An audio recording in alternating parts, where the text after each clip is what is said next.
we are live once again on a Tuesday evening because it's about 7 o'clock. We're actually getting started on time tonight. That is amazing. I gotta tell you, it seems like an eternity since we have actually done a show. How long has it been? I think it's been a whole week. so, Yeah, but that was a marathon, and I clearly remember you saying we are not gonna go over 2 hours, and we ended up what? I don't know. It was something like three. So I'm going to hit this countdown. I need to adjust it. So if the music starts playing, just, stay there. I'm going to No adjust our 3 hour show tonight. no 3 hour show tonight. No way. No way. All right. Well, I'll tell you what. Speaking of time and minutes, let's go ahead and. All right. Let's go to our 2.5 minute countdown. Let everybody grab some popcorn, tag a friend, text a friend, call a friend, and all that. And we'll be back. And we do have a guest lined up in the queue. And so we'll talk about that and get our guest on. And we'll go from there. So how about I'll see you in 2.5 minutes, Duke? I'll see you in two. All right, here we go. Countdown begins.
Yeah. Going live now. We are actually live now and out of the countdown. So, double checking our audio here, make sure everybody can hear us. We got about 30 something people on. So, folks, look, we got a lot to talk about tonight, and we have a guest on, and we're going to discuss some things you need to be aware of at the ballot box. So, make sure and tag some of your friends and let them know we're on. Duke, what do we have Now, lined up tonight? Now, especially if you're from Benton, you're going to want to tune in. So, the fire district, they've got an issue that's on the ballot. And if you're not up to speed on that, you want to educate yourself, watch this show because our guest is going to enlighten us on that subject in particular.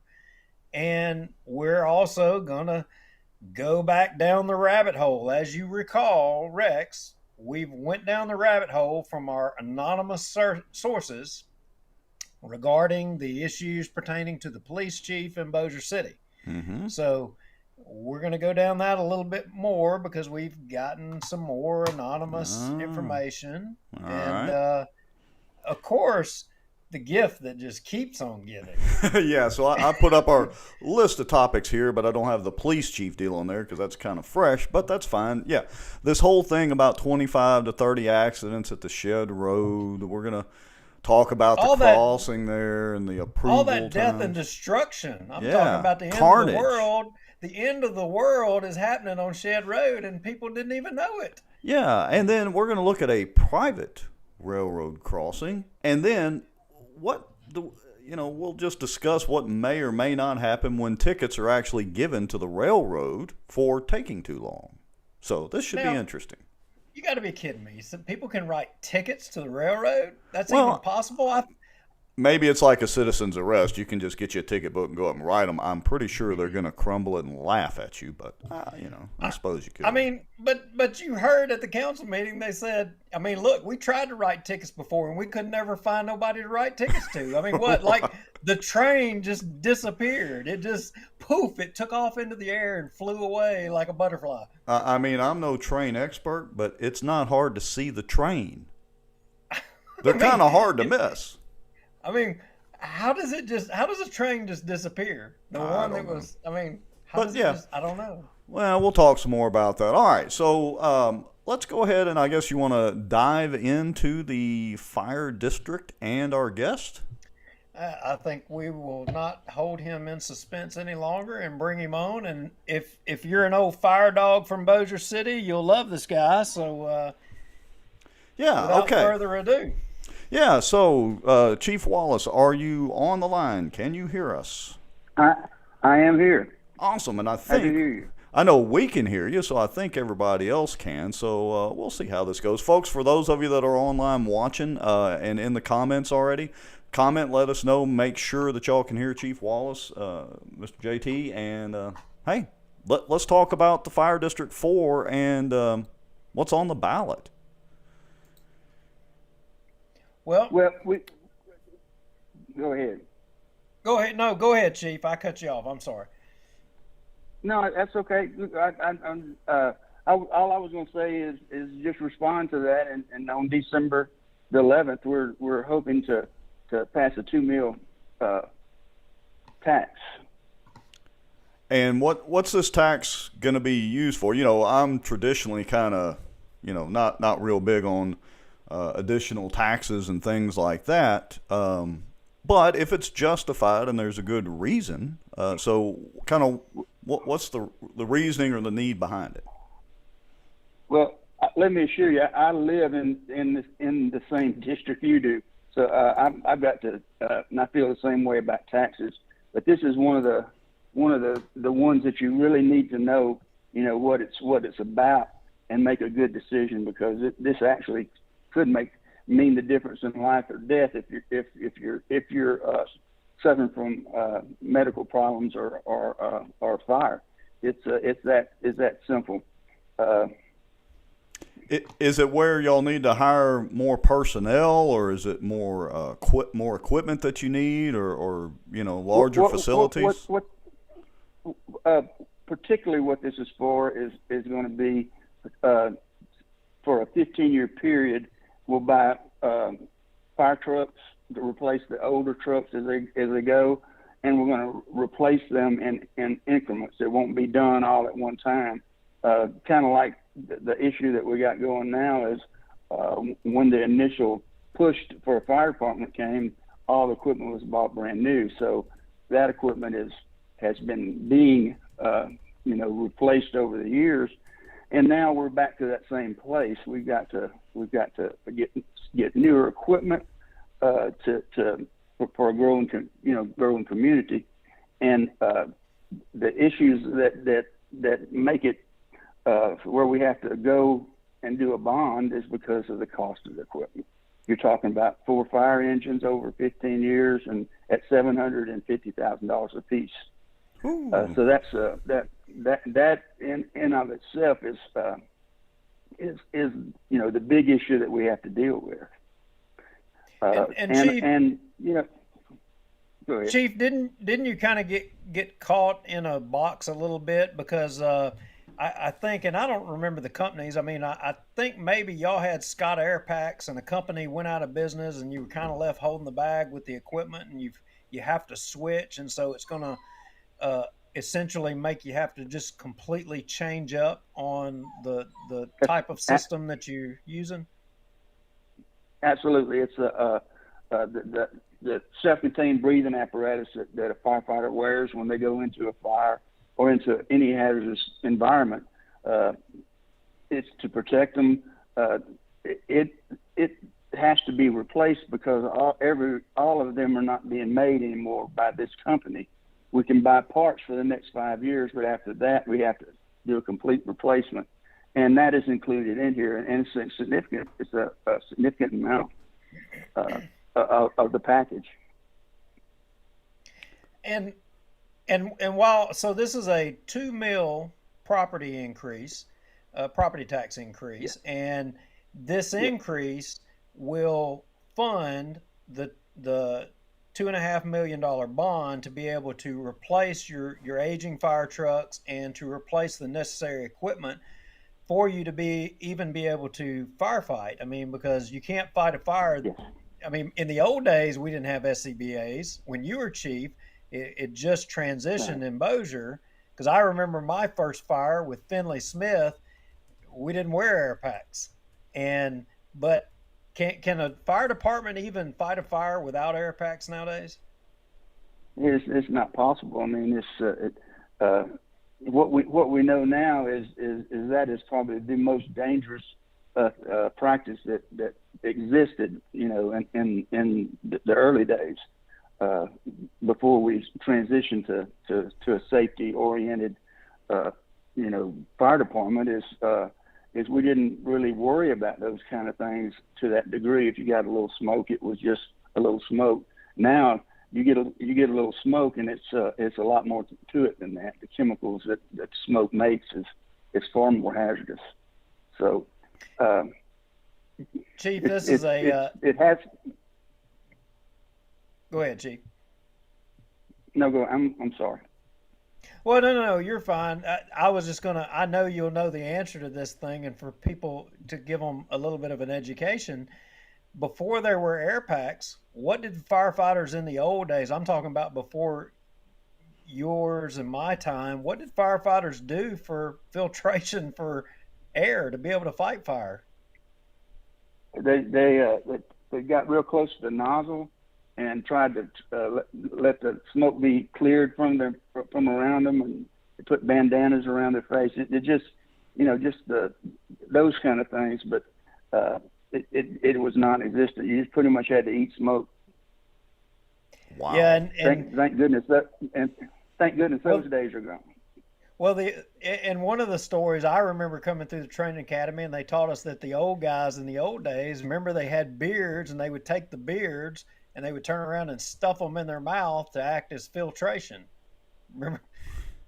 Yeah, I've heard that story too, but I've never witnessed anybody do that. Wow. No. I've seen them try some other things.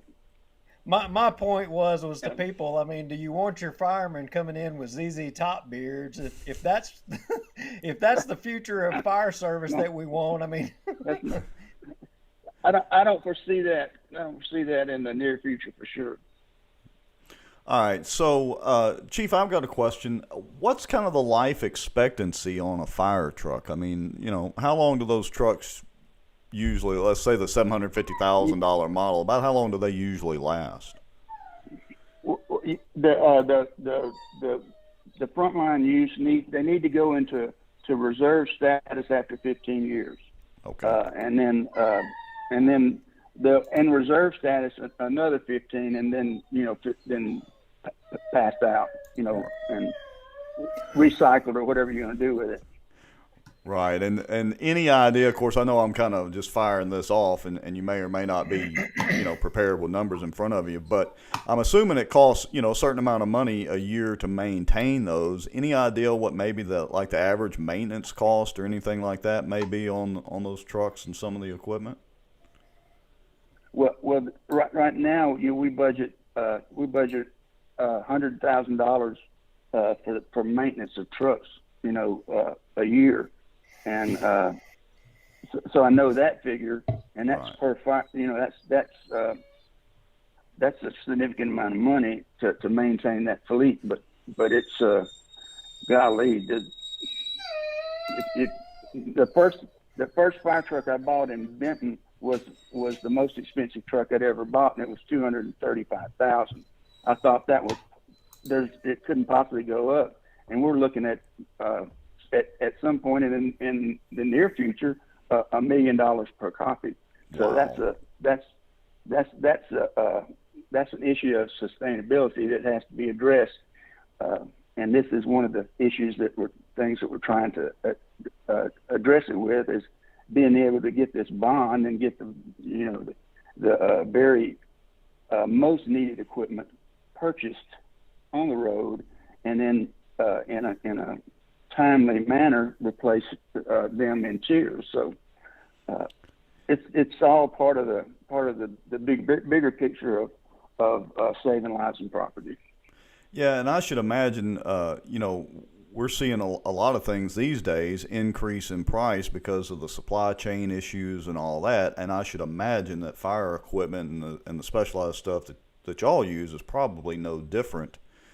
Plus lead times. I imagine if you probably ordered a fire truck, I don't know how long it takes to build those things, but I bet you that takes a while too. Well, yes, all of that is part of the the thing that we are looking at is when we say if the citizens say yes, we want to go with this plan, we'll start buying equipment. It's going to be a year or a year and a half before we can produce a new fire truck. Even with borrowing the money and getting going.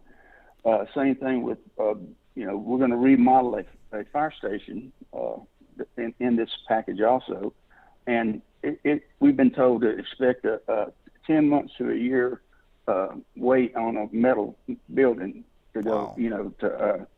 That is the industry. That's just the way the industry is right now. All right, so I've got kind of I won't say it's a tough question, but a little tougher question that I've heard mentioned several times. And so first, I want to make sure that I'm clear and everybody watching is clear. This tax applies to District 4, to the Fire District 4. And this is, or correct me if I'm wrong here, Chief, this is an additional 2 mills. Is that correct? Correct. That's correct. All right. That's go ahead. Well, I was going to say, and so here's the challenge, and here's the comment that I've heard from several people, over the last couple of weeks on this issue is, well, if there are more people moving into Fire District 4, then that's increasing the overall tax base itself. And so therefore, the fire district should have more money.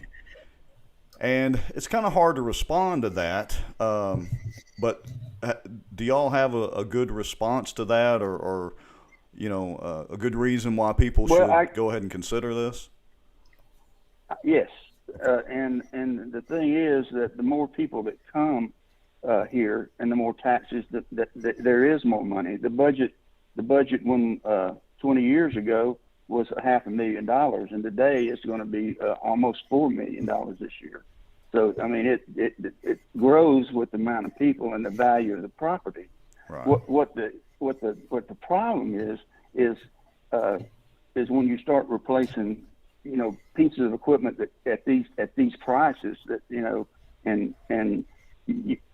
it takes more than you have to have a capital part of the budget. We have enough money to hire the firemen, to for their benefits, for everything that goes with that, and the equipment to go on a truck.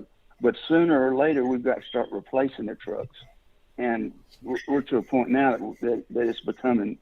It will become more and more of a problem if we don't do it. We don't. So the money comes and it lags in. It comes in as 2 years after a house is built before we ever get any tax dollars out of it. Yeah, and so inflation over the long term, you're fighting you're fighting a lot of different things, and inflation is one of the things on the cost of fire trucks and equipment. And you've got a delay, even though there may be growth, you've got a delay on the tax base and income that you may have. So, from the perspective of, let's say, somebody, I think that, a $350,000 home, what what kind of an increase could they expect from what they're paying now and what they may pay, here in the future? That would be about, for that price, would be about $55 a year, and that person would be paying, I think, $500.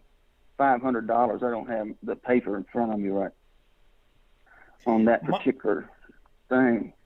Gotcha. Well, Mike Collier is watching the show, and Mike Collier asked a question. He said, "What has the fire rating done in the last 15 years?" Well, we've been able to reduce the fire rating to a 3 on a scale of 1 to 10. We're in the top 11% in the state, so that's pretty good. We started out with a 6, class 6, on a scale of 1 to 10. So that's the improvement we've made in 10 years. And we started out making just a handful of runs, and this year we're going to be right at 2,500 runs. So it's wow. And those are the real statistics is that increase in the volume.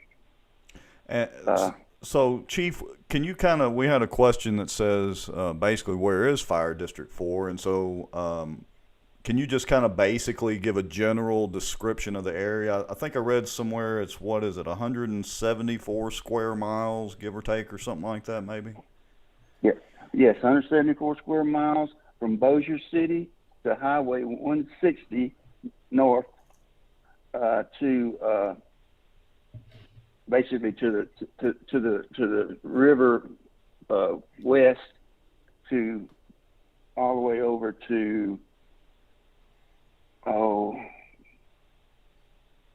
I guess the Princeton area there. Wow. Would be a little bit closer this way, but that's the closest mile marker I can think of. And I read that it includes some of the areas around Cypress Lake. So it goes pretty far north as well, right? Yes. Okay. We go all to Cypress Lake and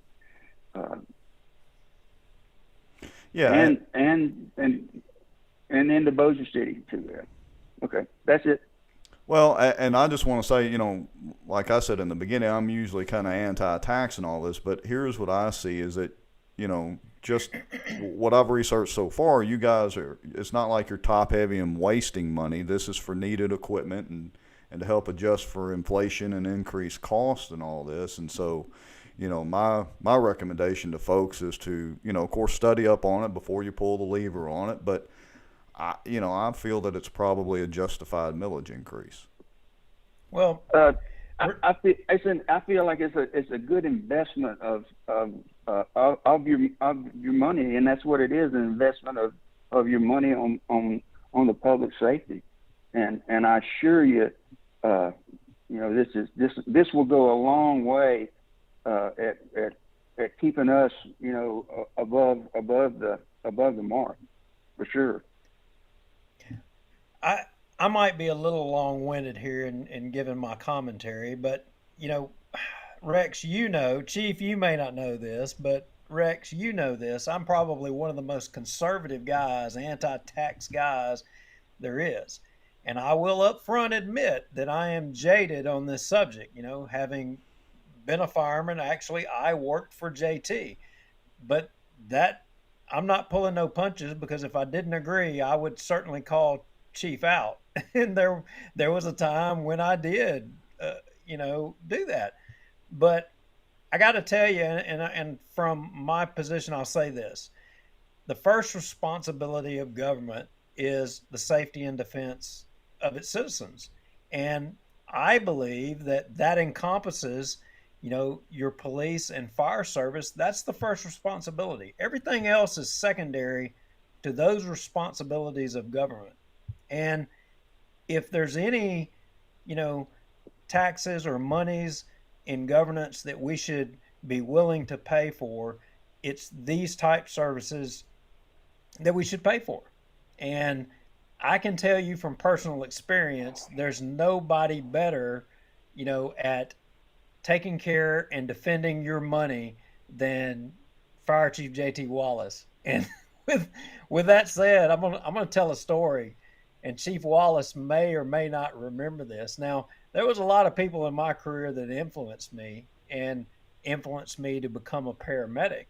But I'm going to tell you, Ricky Harper was the most significant, but JT was a part of that as well too. In fact, he was one of my instructors, him and Fred Weaver, in my paramedic class. And Chief, you may or may not remember this, but I'll never forget it. And it was down there in Carriage Oaks, and we made a call one time, and it was on a infant, and interosseous needles had just come out, and I remember it. interosseous needles had just come out, and it was, and for those of you watching that don't know much about interosseous needles, I mean that is a access, to an infant, to be able to administer medications, and you do it through the bone, in your tibia. And that just one of sounds the like it hurts. I wasn't a paramedic at that time, but Chief Wallace, he was, and he was on the scene. And Fred Weaver was a paramedic, and he was on the scene. And Fred begins to, do this interosseous needle. And how you do this interosseous needle is you stick it in the side of the leg of the infant, and you put the bevel of the needle against the bone, and you twist and grind on it till it enters the bone marrow, right? Well, Fred Weaver, he's pushing on it, and this isn't a perfect science when you're doing this procedure, right? And Fred pushes on this thing, and he's twisting, and then all of a sudden, bam, it pops through the first part of the bone. Well, it goes through the other side of the bone into his hand on the back side. Oh. And Chief Wallace, Chief, do you remember what you said? Uh, Do you exactly. remember that? Well, I don't remember exactly. I'll never forget it, because it's in moments like that, that you need levity because you just had something serious happen. Well, Chief says, "Well, dadgum, Fred, why'd you go and do that?" He just ran this needle through this, and I'm making light of this. I mean, that's probably happened. Heck, it's been over 20, probably 30 years ago. He runs this needle through the leg into his hand, and Chief had a comment that was cool, calm, and collective, and it gave levity to the situation, so that everybody would kind of calm down. We knew something bad had happened, and just kept going. And I can't think of anybody stronger to be at the helm of trying to progress the fire district here than Chief JT Wallace. Well, I appreciate that. It has come a long way, and it's been the this last couple of years with the COVID has really been a drain, and it's nice to hear about those good old days. I did enjoy those more than anybody can imagine. This fire department is truly a reflection of what I've learned from many good men that were firemen like you, Duke, and other people. It's all a part of that, and we got a lot more to do. We're not finished yet, so this is just another part of that step. Well, I want to thank you for taking the time to come on the show tonight and give us, and everybody watching some firsthand feedback on it, and letting everybody know what the money's actually going for. Like I said, I'm not the biggest proponent of taxes at all, but I would much rather that tax money go to the firefighters who are out there, trying to help keep us safe and all that than to some bureaucrats and some of these other government offices around here. I'll just put it that way. I'd rather see you guys get Well, Rex, and here's the thing.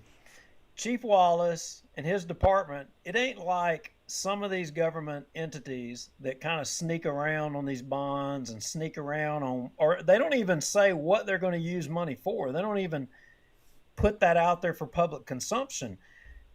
The chief and his department has been out front on this for a long time. I mean, I think, was it even the first of the year or maybe before the year, they were putting information out there saying or what they wanted to do. It ain't like they were trying to hide anything. Fielding all questions, taking the beatings, saying what this is for. I mean, look, if you have nothing to hide, you're out front. And I would argue these cats ain't got nothing to hide. They've been out front on it. You know what? I mean, unlike these other government agencies, they need it. I'm going to support it. Man, that's great. Appreciate that. All right, Chief. Well, if we can do anything else for you, if the fire department needs, a way to get, some more information out to folks or whatever, don't hesitate to, let us know, and we'll be always glad to have you on the show. Thank y'all much, much, much. All right. Thank you very much. Appreciate Have a good evening. Thank you, You Chief. too. Sick to talk to you. Bye. All right. Bye.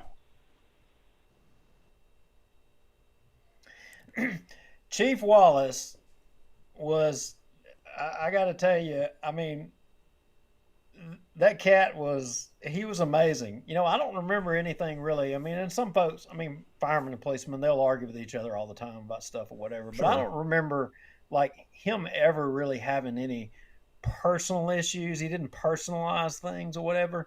I do remember him being a fireman's fire chief. He stood up for the firemen, and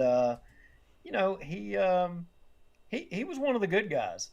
That was my recollection of it. And I got no problems calling out a fire chief and saying they were one of the bad guys, because Sammy Halfin was definitely one of the bad guys. Yeah, and y'all been battling it out to this very day, as a matter of fact. No, it ain't no battle. Yeah. It ain't no battle. He's a bad guy, and that's all there is to it. Well, and of course, part of our deal here on the show is as amateur journalists, is not necessarily to always take sides on an issue.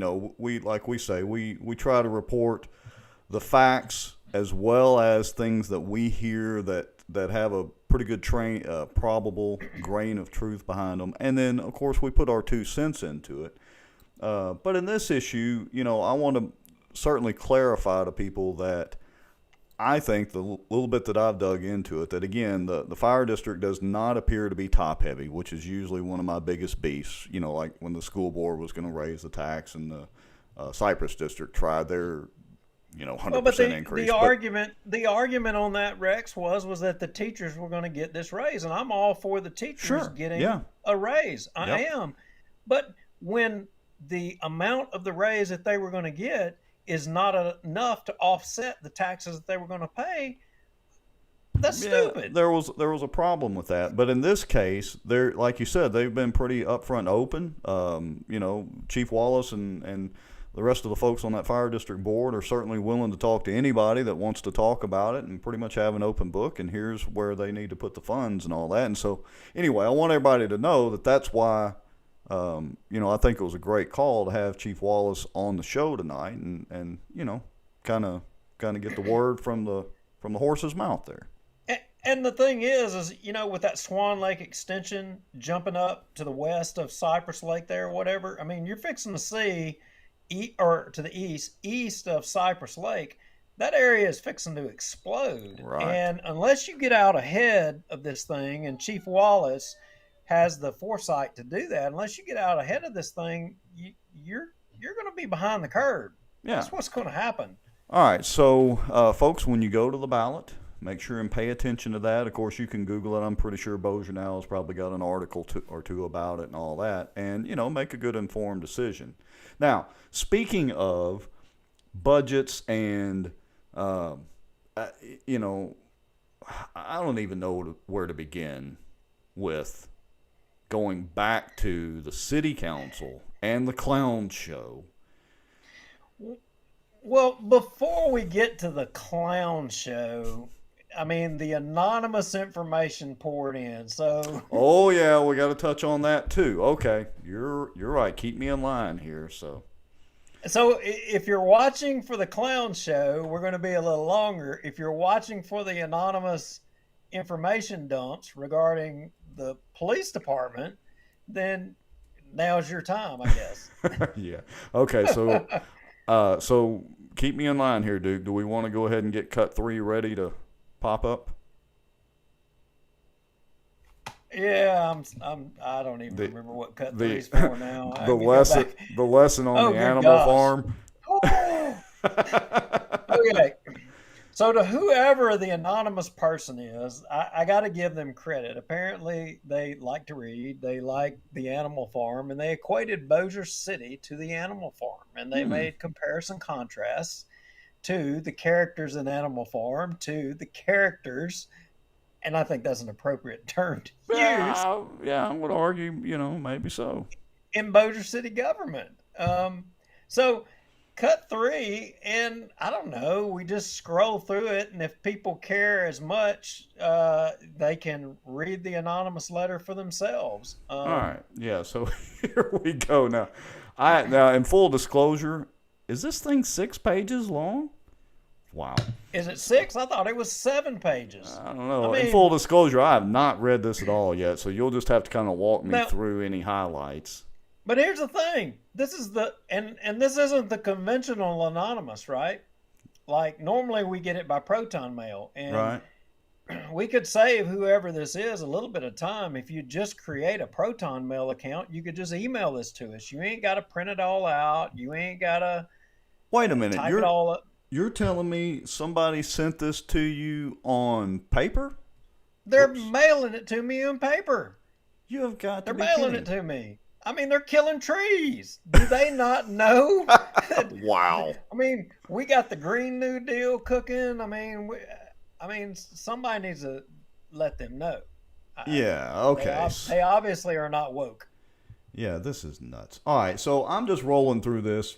If you see something that I need to highlight or point out, let me know. So I'm on page 1 here.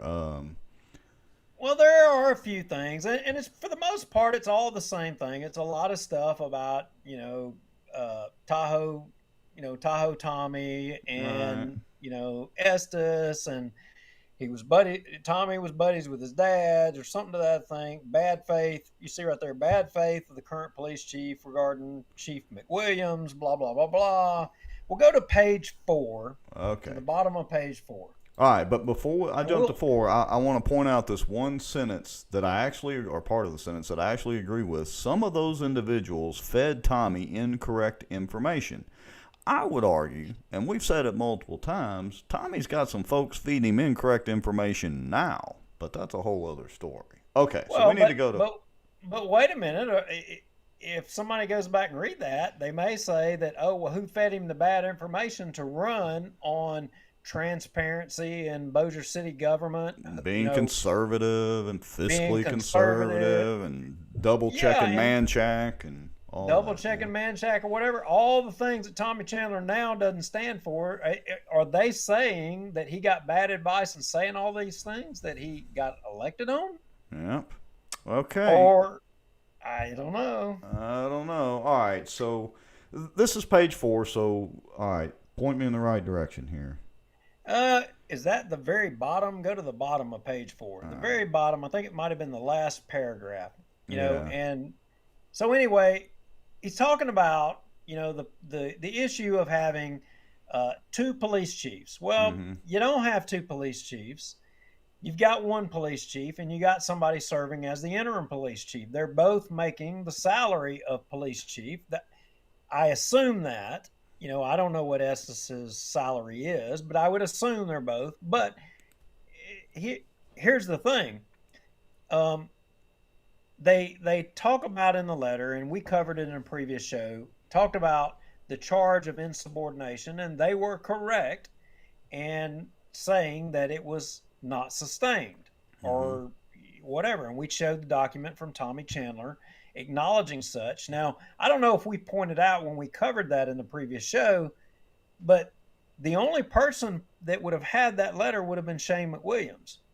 So True. because that was an original letter. So Mm-hmm. whoever sent this to us has had contact with Shane McWilliams, and Shane McWilliams allowed them to take a picture or gave the original to them. I don't know which, but there's that. Okay. But here's the thing, and this is what I wanted to talk about. And you see it right there, supposed policy violation of insubordination. Mm-hmm. Now, to your knowledge, Rex, in which I know you're not up on the civil service and all of that, Right. but if what I will tell you is that in civil service law, for you to have an appeal to the Civil Service Board, you have to have discipline. That discipline means that you have a loss. Well, what has Shane McWilliams lost as of this point? He's not lost any salary. True. I mean, he's not lost any rank. True. He's still. I mean, so he has no appeal to Civil Service Board. That's the first thing I want to address with this ANON. The second thing is that I want to address is the insubordination. So the appointing authority is the mayor of the city of Bossier. Mm-hmm. He can tell you if he wants you to climb up on the roof and to count rocks to tell you how many rocks are on the asphalt roof on the roof. Guess what? That's what you've got to do. If you're making police chiefs pay or you're making the basic patrolman's pay, it don't make a crap. If that's what the appointing authority tells you to do, that's what you do. Now, the deal is supposedly he was told to report to the front desk by the appointing authority. That would be where his job would be. Right. It said that he didn't show up. Hmm. So if he didn't show up, I don't care how you cut it, that's insubordination. True. I mean, yeah. Unless he called in sick or whatever, but And- that wasn't the case from what we were told. And look, I'm not saying I can't be wrong, but okay, and politics, we're not running for office. We're not supporting or opposing issues that we would benefit from or what have you. I mean, are we political? Yeah, we are. We have our opinions, but Right. we're a media show. So if there's any firemen and policemen that would correct me and tell me where I'm wrong, please do that. And you can do it anonymously. I don't care. But if the appointing authority gives you a directive to go and do something and you don't do it, tell me how that's not insubordination. I don't, because I don't get it. Right. I don't get it. Okay. So, and I kind of look at it. I mean, I don't know. Maybe it's a pride thing or something like that. But heck, making chiefs pay and I go get to sit at the front desk and say hi to people. I don't know. Yeah. Now, what I will tell you is that there is an explanation supposedly Mm-hmm. for him not showing up. Mm-hmm. Now, I don't know if this all goes to court. I don't know how this will pan out, but I got a hunch as to how it'll pan out. The word on the street is that supposedly he was advised by an attorney not to show up. Really? On the That's advice of his attorney, he didn't show up. That's what I'm told. I don't think that gets you out of that. I mean, because there are bad attorneys. And if an attorney gave him advice, in my opinion, to not show up, then he got bad advice from an attorney. Yeah, maybe the attorney didn't read the employment contract, kind of like some of the other attorneys around the city of Shreveport that don't read contracts either, but I won't mention any names yet, so. Well, the ANON goes on and staffing issues or whatever, and we're not going to get down and go down into the weeds on that issue. Right. I mean, they tried to suggest that there were new hires that came on and that was part of the realignment that Chris Estes made that made the numbers look better. You know what? I think both sides could argue back and forth over that issue or whatever. But Well, and don't forget at that South Bossier luncheon that Shane Cheatham and Tommy Chandler and a couple other folks. Whatever, if Shane's watching, you can correct me in the comments on who all helps host that and put it on. But that South Bossier luncheon that I went to shortly after Tommy was sworn in and all that, and he had substitute police chief Chris Estes there, who's a super nice guy. But he did a pretty good job when he got up to the podium to speak about explaining some of the rearranging that they did. And it, granted, I'm far from a civil servant or police officer, but it sounded plausible to me. But we always get the back and forth with this. You've got these different factions going on, and what we can say for certainty here is that the ordeal and drama going on between Tommy Chandler and Chris Estes and Shane McWilliams, there definitely is some drama going on here. And in the end, eventually, it's going to sort itself out. And I don't know that I would qualify it as being, maybe it is, maybe it isn't. The ANON certainly says it is, that there's a thing with Estes and Shane McWilliams, but, I don't know that it actually is. I don't know that. I think it's more of a Tommy Chandler thing, to be honest with you.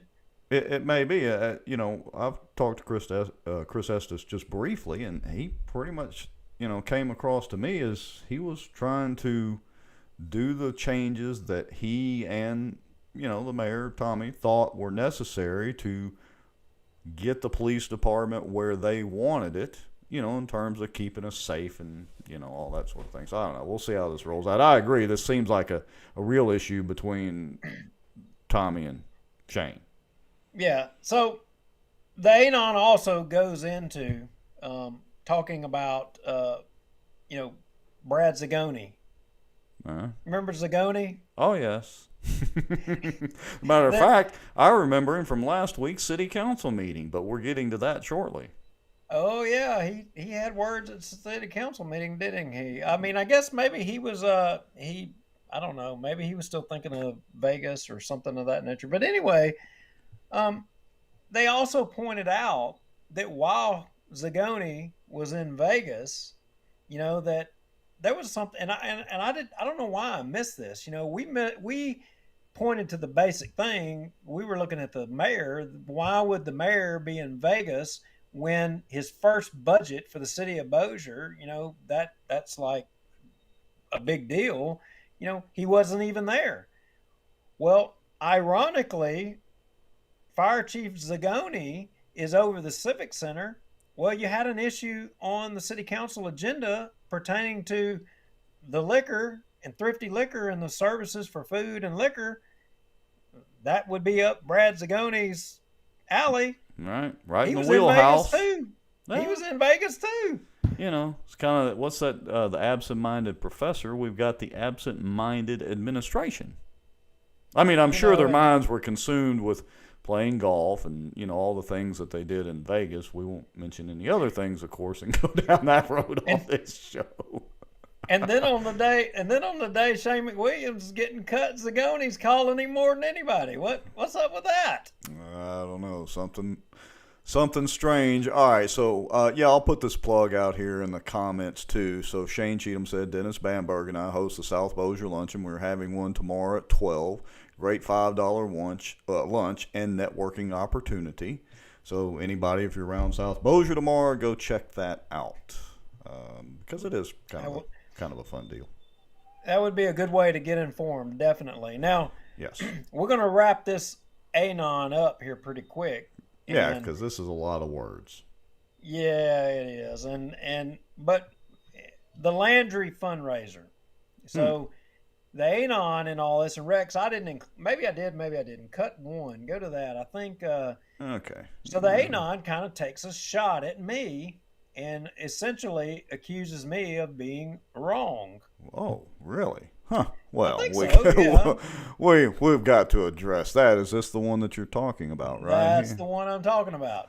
Mr. Lowry, I disagree with you and the alligator hunt. any day during that week is part of a political fundraiser. Did you highlight that, or did the anonymous person highlight No, it? the Anon did it. Oh, okay. So highlighted, it's a political fundraiser any day. Just because they attended on a Wednesday doesn't mean that they did not attend the fundraiser. The whole week was a fundraiser. Now, I got to say, if you remember, I think it was the last show, I kind of brought a similar point up. No, I'm not this anonymous person, but I raised a similar issue that, I'm not saying anybody did anything wrong or anything like that or violated any rules or anything, but when you go to these functions, whether it's, something up here or in North Louisiana or South Louisiana or whatever, it's not a fundraiser, but, if a certain representative or senator or whatever, if they're kind of sponsoring something, well, you tend to remember that when you go to the voting booth the next time, right? I mean, is that completely wrong? Yeah, no, I think so. I think so. But, the point here, this Anon, I mean, I don't know what it's going to take. I mean, we actually reached out to Jeff Landry and asked him specifically, the AG, the Attorney General of the state of Louisiana. The man himself who puts on the alligator hunt. Yeah, was this a political fundraiser? And he said no, non-political. So, if you want to take the tack of Sammy Halfin and continue to chase that rabbit down the hole, by all means, knock yourself out. But I'm sorry, it's not the case. Go to cut 2. I mean, and okay, we can make fun about it, but I'm going to go ahead and we're going to break this down, and maybe the Anon will get it and they'll go ahead and let go of this one. This was included in their information that they sent to us. So, Cajun Travel RV Rental. Apparently, at the alligator hunt, this company, Cajun Travel RV Rental, the fundraising committee for the AG's office, sends these travel trailers over there, right, for people to go down there and stay. Like if you're from out of town or you're a certain level of sponsorship or whatever, you can just spend the night for every night of the event. Well, you see they highlighted September the 5th. I'm assuming their point was to make the date, in which I think that was a Monday. And so I went to that post today on Facebook. Okay. And on that post, there's a bunch of other pictures, and there's nobody there. I mean, this big fundraiser is going on, Monday through Friday, or Monday through 7 days a week, a whole week, but there's nobody there. And in fact, all the travel trailers are not there. But because this travel trailer company, made this post on September the 5th, by gosh, it's a fundraiser every day of the week.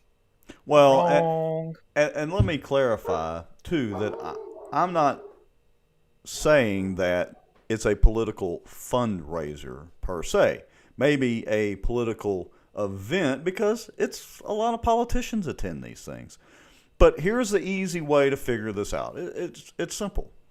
If it were a political fundraiser, then by definition, the Attorney General or whatever politician would have had to have raised funds. Like, that's literally in the phrase, right? And if they raise funds for their campaign, guess what they have to do?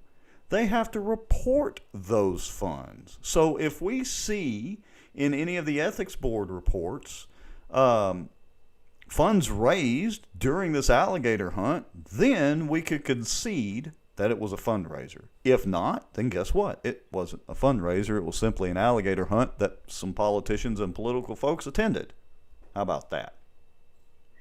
Well, I had to put myself on mute because my dog is about to go nuts because there's a black van circling outside in my driveway. But if the helicopter shows up, I'm not worried about that. He'll handle that.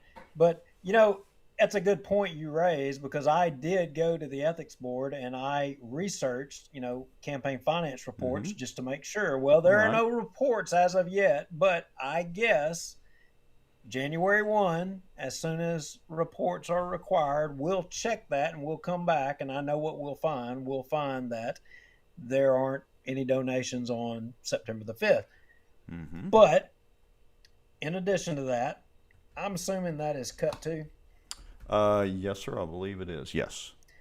Okay. So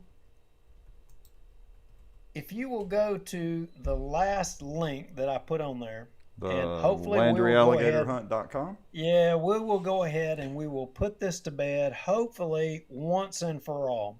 Okay, so let's see here if I can get that pulled up. Give me just a second here. I think this one should be it. Oh, yes, it is. All right, just a second while I get the technology side ready here.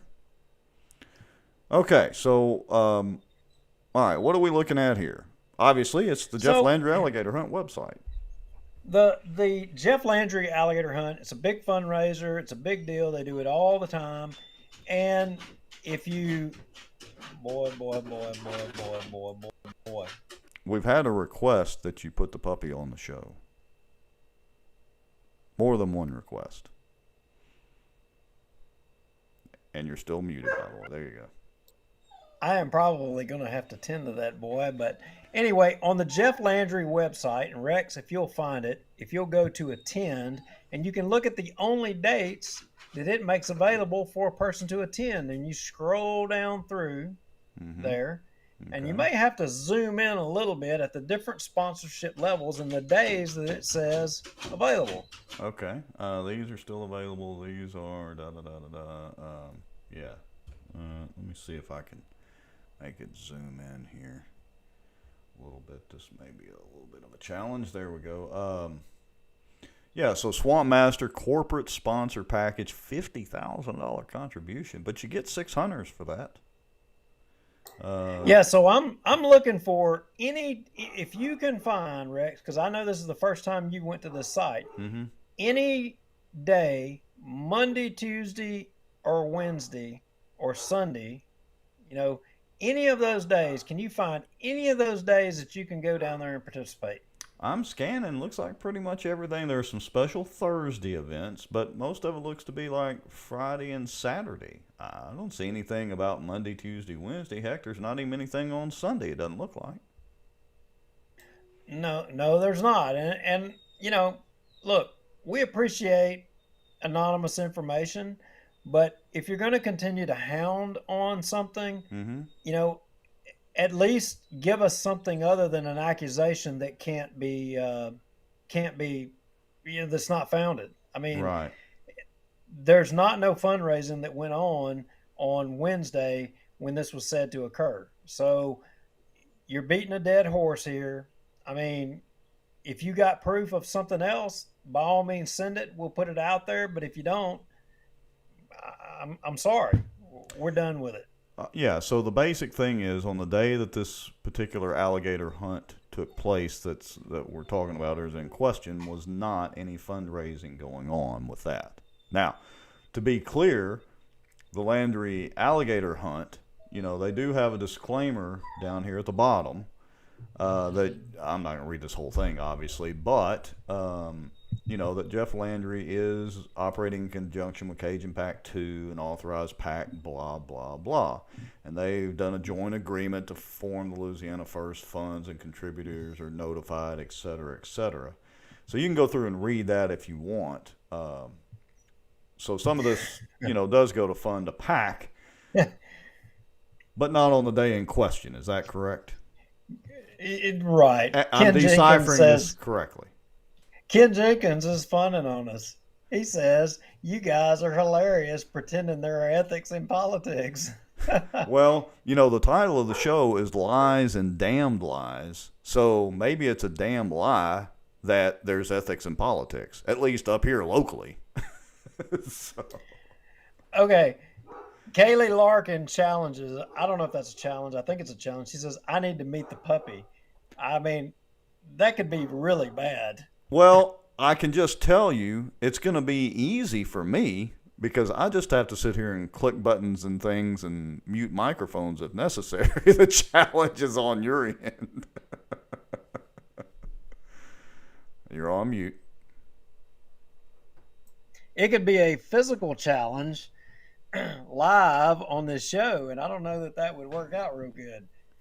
All right, so first we got to establish what's the dog's name. It's Bo. Bo. And B-E-A-U-X. Bo. And how old is Bo, give or take? Bo isn't but about a year and a month or two. He's a Chesapeake Bay Retriever. Oh, Chessie. Nice. Yeah, he's hard headed and he's got an attitude, no doubt about it. Oh, good thing you guys met. All right, so are we ready to move on to the clown show of Bossier City? Yes, because we're already at 59 minutes and 50 seconds, and we are absolutely not doing 3 hours tonight. Although I did make an intermission deal. If we go much longer, we're going to take an intermission. But yeah, let's get to the meat of the show. So we got about 60 people watching that have made it so far. So yeah, you caught that, huh, Shane? So yeah, let's get to it. Yeah, let's get to it. So right. The first thing, like, I was on the way home and I saw this amazing thing, and I shared it on my Facebook page and I put the link in our deal, and I thought it was pretty good. All right, let me see if I can get to that. Yeah, go ahead. I'm trying to do my thing. Click here and get to it.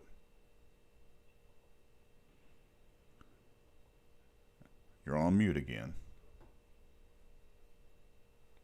Boy, this is amateur hour on Bossier Watch, right? Yeah, when you mute yourself, I can't override. Well, this is interesting. I can't override that mute. So I normally don't have to mute myself. So all right, okay, this could really be bad. I'm fixing to bring Bo to the show.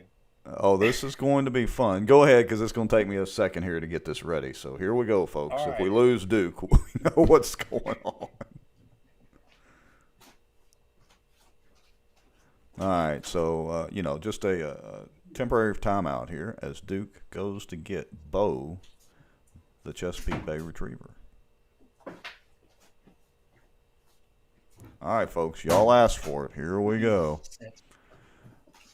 All right, let's go back over to here. Give me a second. Let me switch back to here. All right. Sit.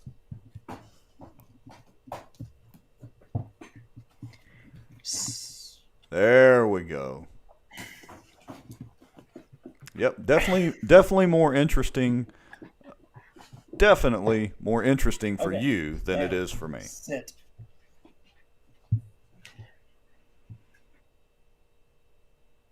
Okay, there you go, Kaylee. You got to briefly meet the puppy, and I'm quite sure Bo is going to interject himself back into the show again.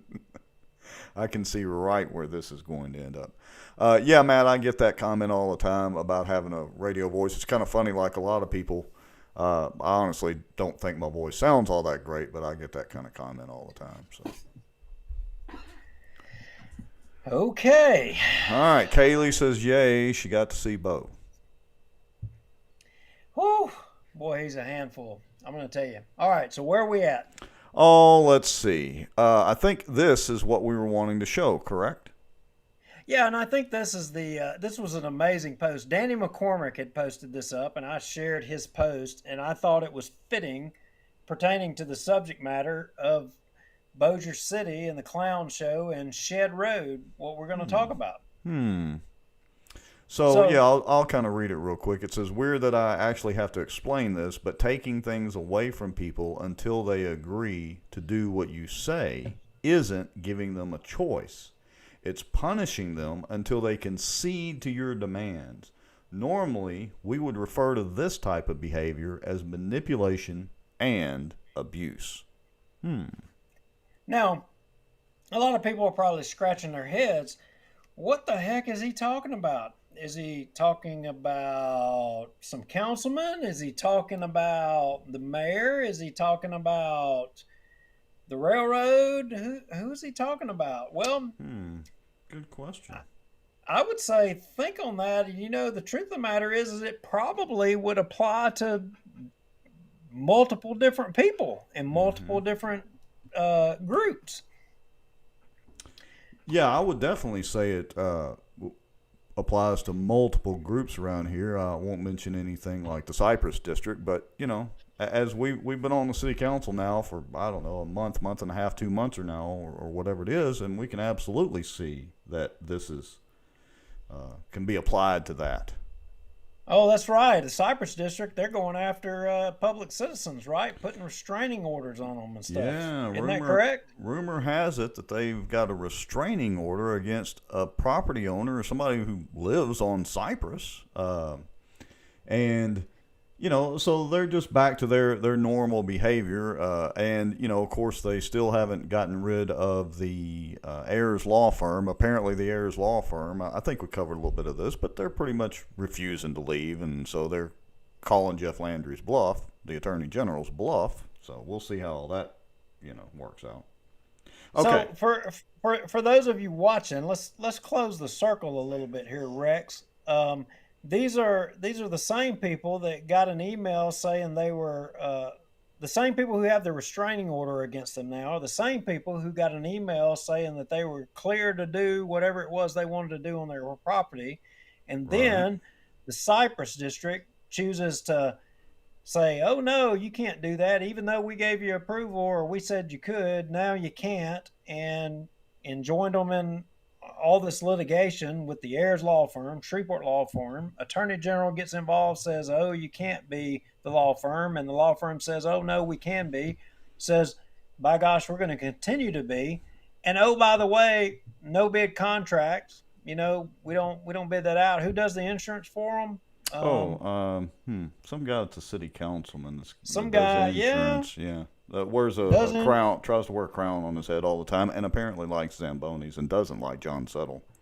And somebody who is said to be a good guy, I don't know him real well, but it's also his family name is going to be on a project that we're going to be discussing right here in a minute, right? Yes, that is correct. All right, so I'm going to switch screens temporarily while I get the screen ready to show the really cool map, safety data. Which goes back to my original Facebook thing there that I shared. At what point does the public have a say? All these different governmental bodies just basically steamrolling you, the voters, steamrolling people. At what point does anybody outside of these elected officials get to have a say in anything? Yeah. When? Yeah, that is very true. They let you come to the meeting, but then they don't want to let you ask questions and, Point of order. Point of order, and they just simply try to shut you down and, talk you down and all that sort of good thing. I've just about got this map ready here. All right, okay. So you remember in the last show, Rex, and those of you viewing, do y'all remember there was a discussion about safety? Remember the safety discussion at the last council meeting?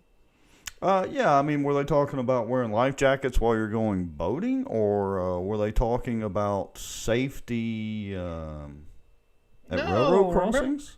Yeah. Remember remember death and destruction and all the calamity that was happening at the Shed Road crossing? I mean, the fire chief, Brad Zagoni, and the police chief, Chris Estes, they all got up there and talked about how bad things were. Remember that? Yeah. These trucks. 20, these trucks and 20. Yeah, it's dangerous for 18-wheelers to cross those tracks. And there's been 25 or 30, whatever the number they use, somewhere in there, 25 or 30 accidents in like the last 25 years, which would put them at about a 1 accident a year average if their numbers were correct. Yeah, and I mean, we could go to the old notes if anybody wants to dispute that. We can go to the old notes and we can pull up the old council meeting and we can show the statements of all of them. I mean, remember how big of a discussion? I mean, Dave Montgomery jumped in there and everybody, even the mayor. I mean, it was safety. Safety, and the railroads are, it's all about the safety and the number of accidents, and we can't have the overpass unless we close Shed Road because of the safety. They even had the substitute police chief and Brad Zagoni come up to the stand. Now, interestingly, Manchac he said UP, that was their deal, was the safety. That crossing, they've had so many incidents. Yeah. Manchac, we've had so many incidents at that intersection. They want to close it down. It is such a safety problem. My gosh, the world is going to end in Bossier if we don't close that down.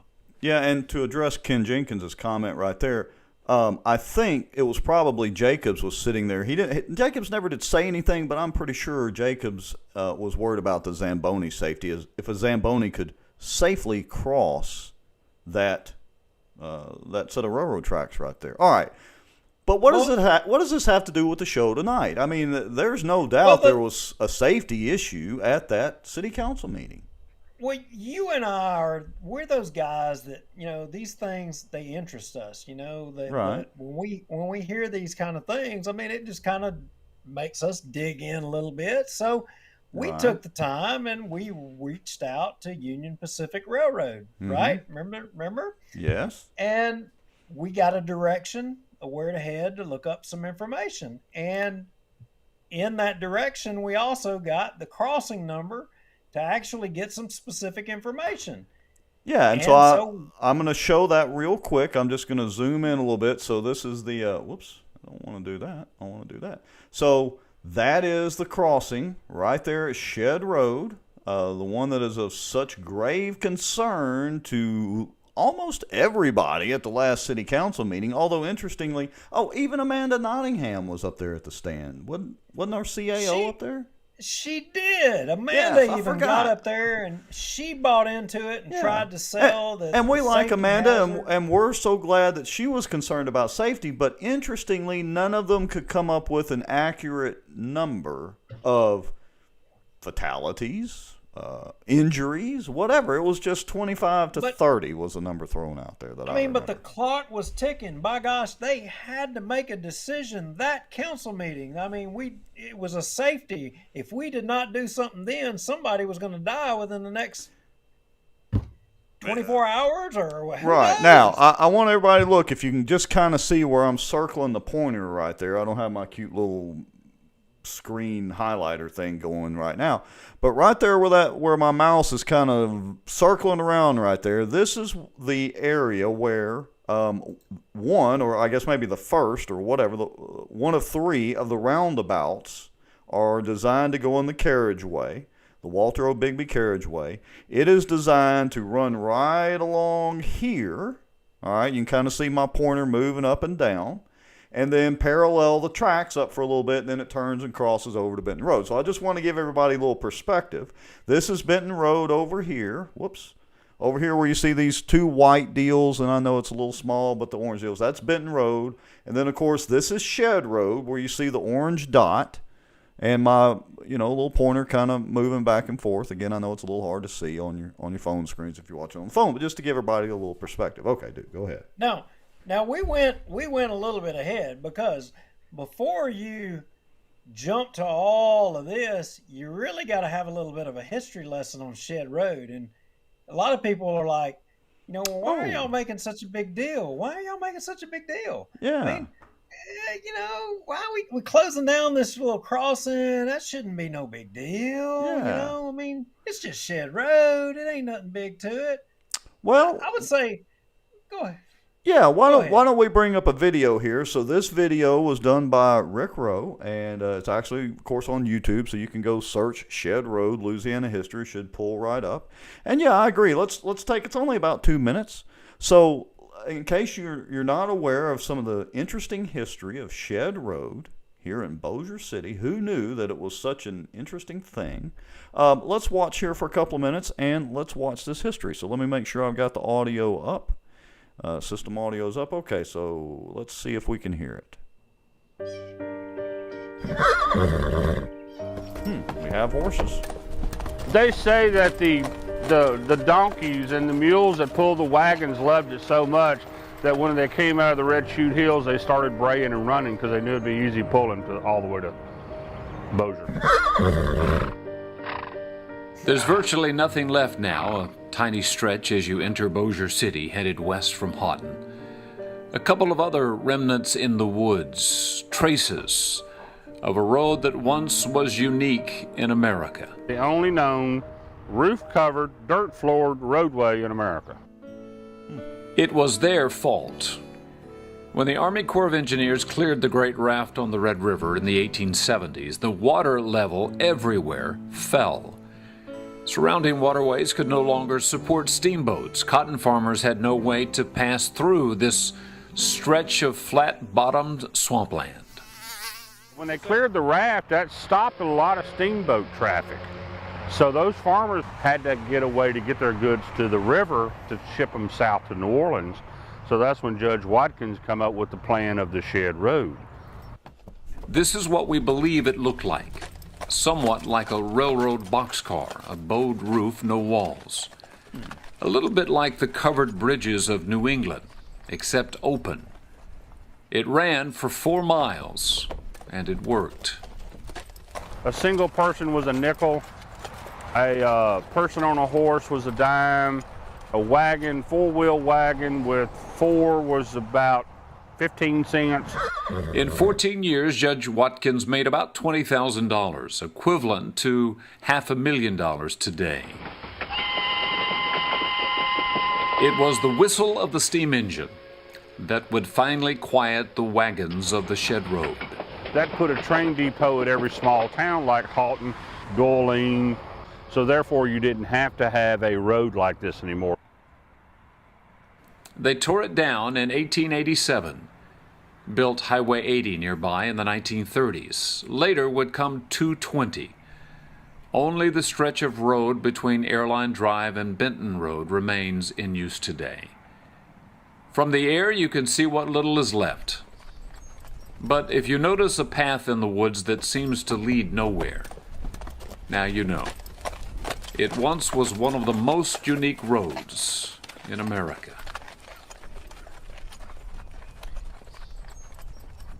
So I gotta say, I had no idea about all of that. That it was actually, literally a shed over the road. Yeah, I mean, apparently this judge, I can't remember the name. I think I had sent a cut in addition to that. It was actually from Red Chute Bayou all the way to the Red River. It wasn't necessarily just Bent Road, but it was from the Red River all the way to Red Chute Bayou was this covered bridge, pathway. And they actually, I didn't see it in that video or whatever, but they paid like 5 cents per, person that traveled along it or something Right. other or whatever. They were talking about that the judge who had Judge John Watkins, who had put this thing together, ended up making like $24,000, and in today's money, they were saying it would be to the Right. tune of $1 million or something to that effect. That's an amazing thing, but here we are today, and you've got Bossier City government and people who are wanting to essentially neuter Shed Road, neuter part of it. Yeah, and that goes right into let me bring up a comment. Let me find it here. Here we go. Matt Varnell, our friend Matt says, "Are y'all mad they're building a roundabout, or mad they shut the road down to do it?" Actually, from my standpoint, I'm not mad about either one. Honestly, I'm not a huge fan of roundabouts, only because sometimes it can be a little tricky to get around them with other people in there, but I see the functionality in them, so I don't care about the roundabout one way or the other.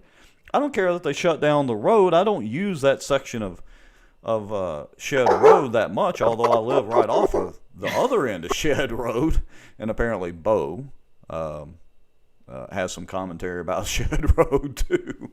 But anyway, so it's not really that with me, Matt, and we're going to talk about this, as we continue on in the show. It's the fact that somebody ain't telling the truth. Not misspeaking, just flat out lying. Okay, but that's more to come on that subject here shortly. All right, Duke, so sorry to interject. Yeah. Sorry to interject. Yeah. So Ken Jenkins says Duke obviously didn't pay attention to the video. I don't know what part, but Ashley Bullock is correct when he said Bo is pissed about it. Bo is pissed about it. Because I'm going to raise an interesting point. And while Bo wasn't, this Bo was born at Bossier Medical Center, which is right off of Shed Road. Yeah. Now yeah.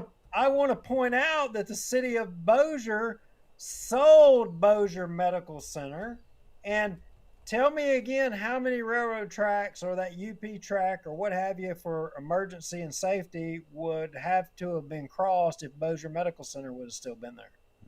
Yeah, you're right. Who had that? City of Bossier? Huh? Yeah, that's a very interesting point. Might tweak some minds there a little bit thinking on that one. Might do it, and I'm gonna put this comment out there. Ken Jenkins says if we all drove Mini Coopers, roundabouts would be fine. Well, now let me tell you where I started changing my mind a little bit about roundabouts, and I think I mentioned it last show or show before. If you go to Homer, Louisiana, you go up Highway 79 from Minden up to Homer. There is a roundabout right there just on the south side of Homer as you're coming in, and the trucks go around that roundabout just fine. I was a big doubter of it too till I'd gone through there a few times and witnessed the trucks going around. Now, granted, I think that one's maybe a little bit larger than a standard roundabout, but anyway. So I've kind of changed my minds about the roundabouts. The traffic does flow through there. The one over there by Bass Pro Shops, you just got to be careful when you get in that one because people drive, like maniacs through that parking lot. All right. So getting off of my roundabout soapbox. All right. So what does this history lesson in walking down memory lane have to do? So after our reach out, we heard in the council meeting, we heard basically all of Bossier City, with the exception of Darby, Chris Smith, Maggio, and Free, we heard everybody else in Bossier City administration, do I need to name them all off? Chandler. No, Amanda, I would just keep it simple and David say all of them. Bubba Williams and Scott Irwin, Manchac, all of them articulating how dangerous crossing number 787601J was. Remember that? You remember Yes. that. Oh, yeah. When we reached out to Union Pacific and we were given some direction, so we actually looked it up. Well, just how dangerous is it? Let's look at the numbers. Let's look at the numbers ourselves. All right, so let me pull this up. Let's see. Let me make sure I get the correct crossing here. And let's see. That's the inventory report. That gives us the number of deals. Hold on. I got to pull up the right report. Well, son of a gun, Duke. Hold on a second. David Johnson, I agree. You wish we could complete the project, but would you rather not be told all the facts and something you not be able to understand what you could have had if you'd have basically asked a question, or would you rather them to just tell you what you want to hear and ignore what you could have? I mean, it's kind of like, okay, if you could have made $100 to do this job, but we're only going to pay you $50, would you rather have not known? I mean, or not even. I butchered that. Anyway, you did. All right. Well, all right. So I'm going to pull up the inventory report first, and this is going to show. I want to show the traffic deal, and then I'll get to the accident report because I may have to pull a copy of that back down. All right. So this is the inventory crossing report for the 601J crossing, which is the one that's in contention right there. And I want you to look down here. Let me highlight this real quick. Down here at this number right down there. All right. This is the, and I'll try to zoom in a little bit on this. This is the annual average daily traffic. And what they do is they take the daily traffic number, or take the number for 365 days for 1 year, divide it by 365 to get this annual average. So, some days there's more traffic than others, etc. This is for that one crossing. 3,170 vehicles cross there on an average every day. Now, this is as of 2010. I would argue it's probably gone up with the exception of being closed, kind of off and on for the last several months or however long. Now, the number that's been floating around is like 2,300, but this number, I mean, we've heard 2,300, several different places, and that number is inaccurate. And to boot, like you just said, this is a number here from 2010. The actual number's 3,170 in 2010. We're 11 years later. Yeah. And you're right, Ashley. That's a lot of cars. And as you can see, just to the right of that, estimated percent trucks is about 5%. So, yeah, it's a lot of vehicle, a lot of car traffic that's going across there. So you would think that with that many cars driving across there, that, yeah, there would be carnage over there. Now, it's jumping ahead a little bit, but for all you people that are paying attention, you heard in the last council meeting, they're talking about they're going to put trucks on this carriageway. Now, imagine if you're one of those sand haulers and you're trying to get either to Barksdale Boulevard to head south of Bossier, or you're trying to get to I-20. Are you going to take the carriageway into downtown Bossier by Bass Pro and all that crap to get on I-20? Or are you going to continue on Benton Road to go? Which are you going to do? Right. You're freaking not going to get on that carriageway.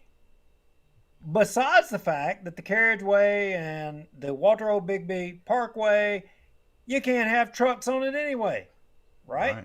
Right. But what does that have to do with Shed Road?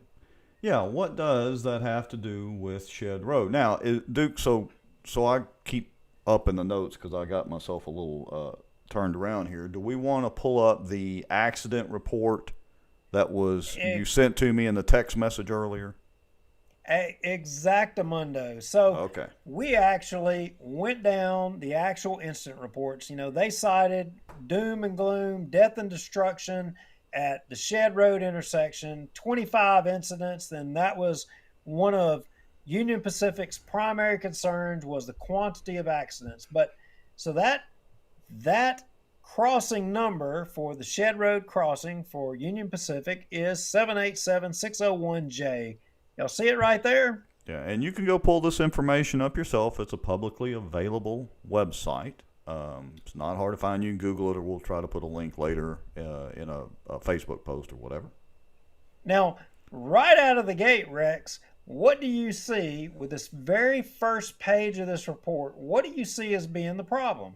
Well, other than they list the county as Caddo, but I guess that's actually the nearest rail station, so let me correct that. Yeah, whoa. Hold on. You might go too far. Go to number 12 on this document. What does it say? Oh, highway name or number, Texas Street. Now, is Shed Road and Texas Street, or is that the same? No, I pretty much thought Texas Street was Highway 80. Yeah, sure enough is. Go to the next document. Okay, let's scroll on. Oh, well, look. Hey, looky there. It says Highway 80, Texas Street. And you see the same number right there, 78760. Yeah, same exact one, same crossing ID. Okay, go to the next one. All right, let me do a little cute highlighting here so folks can see what we're talking about on all this. Next one, same thing. Crossing ID, and again, we can pull up the map that shows that this 601J is the one that's in contention at Shed Road, at the end of Shed Road, before you get to McElroy Metals, where it crosses the railroad tracks just to the, I guess it would be the west of Benton Road. Correct, Duke? That's right. So, again, here's another one, Highway 80. Not Shed Road, but it's on the Shed Road crossing. Hey, right? Wait a minute. I'm kind of seeing a pattern here. You are definitely seeing a pattern. In fact, we could do this for 23 more times. But I'm seeing another pattern here.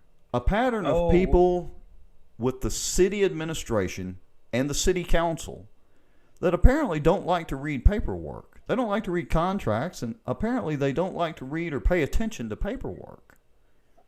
Well, don't like to read contracts. I couldn't even begin to imagine what you're talking about there, but apparently we can't even read reports from the Department of Transportation, the Federal Railroad Administration, of all incident reports since 1968. And if I recall correctly in that council meeting, they didn't say since 1968. They said something to the tune of the last 20 years Yeah. reporting there were 25 incidents. Mm-hmm. And Correct. oh, by the way, the 25 incidents that are listed for that rail crossing are not even at that rail crossing. Well, that's what I'm getting at. Is they pulled the report, and instead of paying attention to the discrepancy that's going on in these reports, they just spouted off some numbers. Do we know the actual number of accidents? Do we have any idea what the actual number may be? The police chief didn't. The fire chief didn't. Obviously, the city attorney didn't. Rex, I'm going to throw out another alternative. Okay. Did they actually not read, or did they think that nobody else would actually look? Well, Duke, there were multiple people that spouted this off. If, in fact, they did read it and pay attention, they just thought they'd use these numbers anyway. You know what that word is for that? Conspiracy.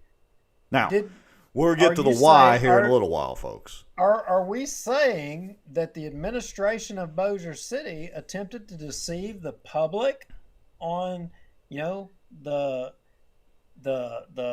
significance of the intersection at Shed Road and how dangerous it was to get everybody to, or all the councilmen? Did they try to deceive all the councilmen, which in essence is the public? Did they try to deceive the public? Is that what we're saying here? Well, is that what we're thinking? The title of the show is Lies and Damned Lies. So it's basically one of three things. Either they tried to deceive the public, or they're a bunch of liars, or they're a bunch of morons. Moron roundabouts. I'm wondering, anybody watching, have y'all seen on line 12, have you seen a Shed Road crossing yet?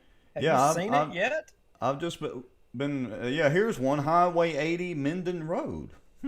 Interesting. Same crossing. I'm rolling down on the, just scrolling through them.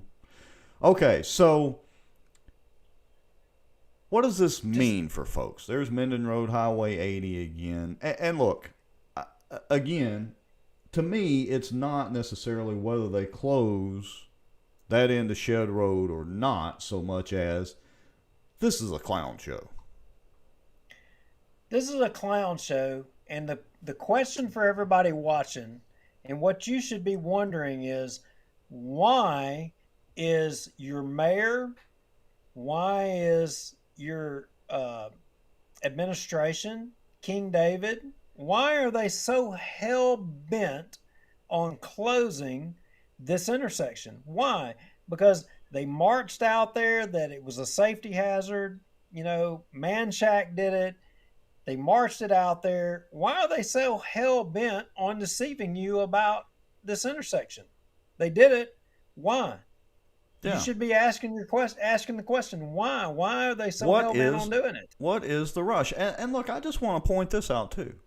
Let's pretend for a second that each one of these accidents did occur at the Shed Road grade crossing right there that's in contention. Let's just pretend that all of these did actually happen there.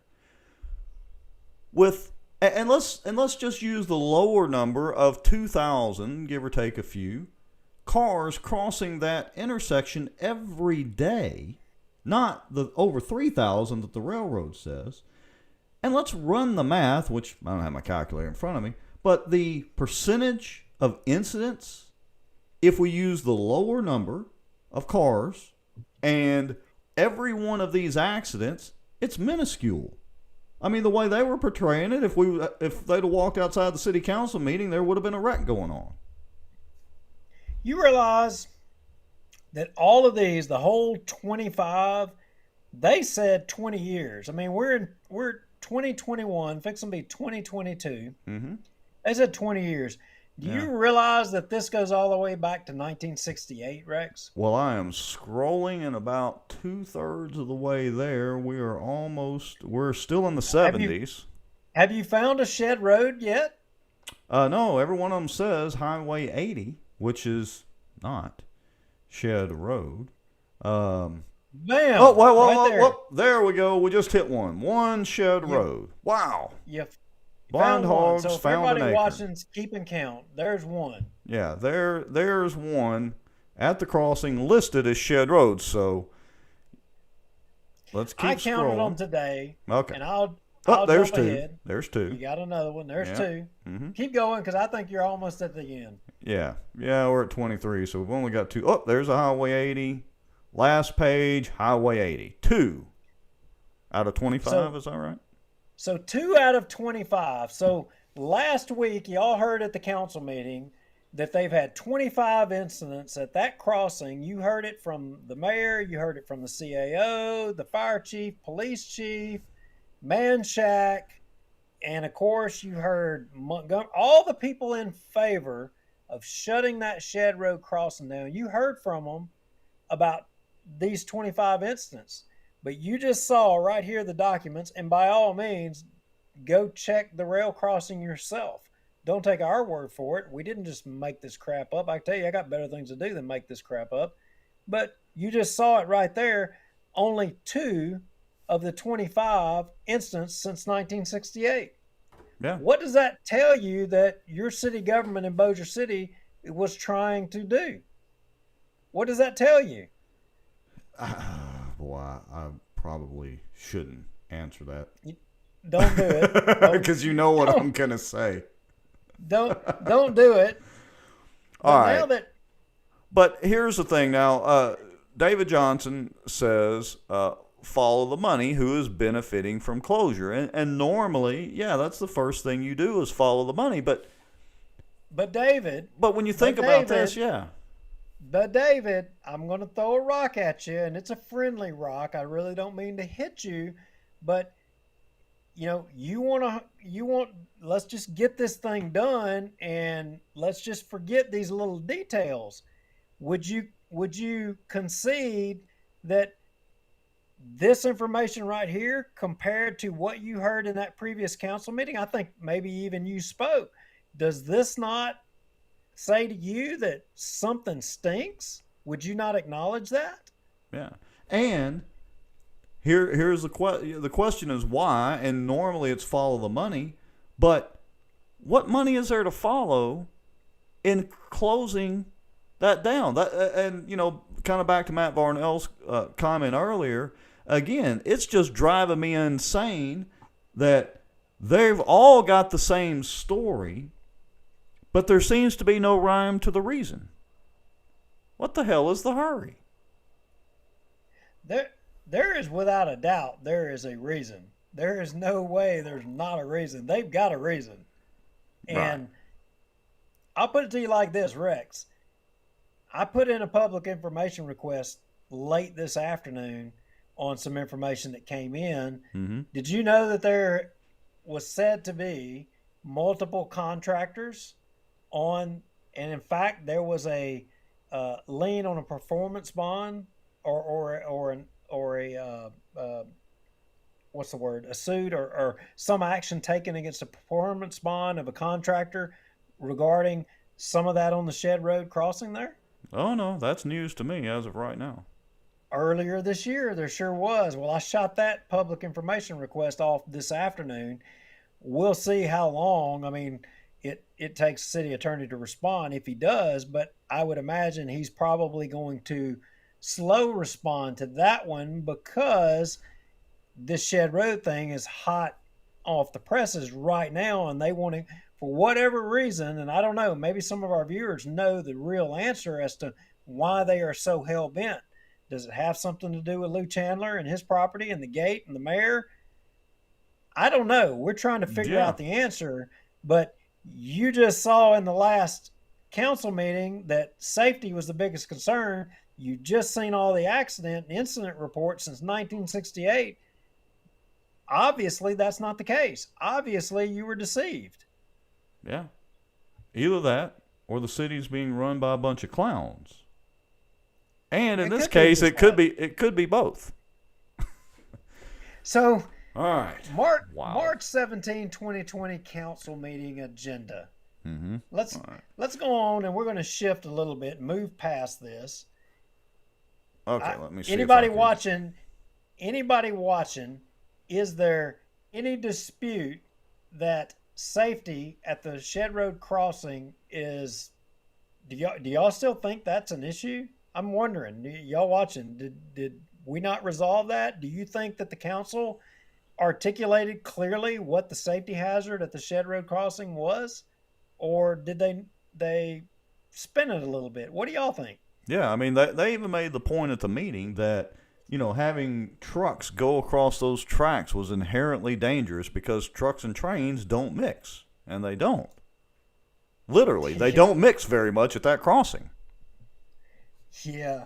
So, Rex, in this council meeting, and this is significant, we're going to, as we go down this trail, go to item 11. I think it was item 11, March 17, 2020. Yeah, let's go. And I think it's worth pointing this fact out right here. Right there. Here we go.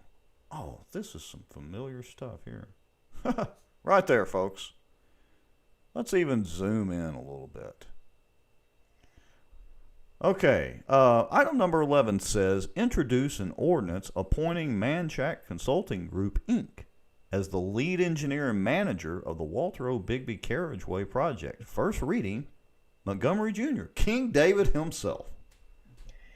King David, Zamboni driver number 1, lead engineer, manager, Manchac Consulting Group. They are in charge, right? Yep. In charge. So while they're in 2020, March, I mean, here we are now, late 2021, and all of a sudden, we can't complete this project. And why? We can't complete this project because Union Pacific won't permit unless you shut Shed Road down. Now, who would have been responsible for this? Obviously, it's the people who did the designs, right? Obviously. But would that be accurate? Well, I got to be careful how I answer that.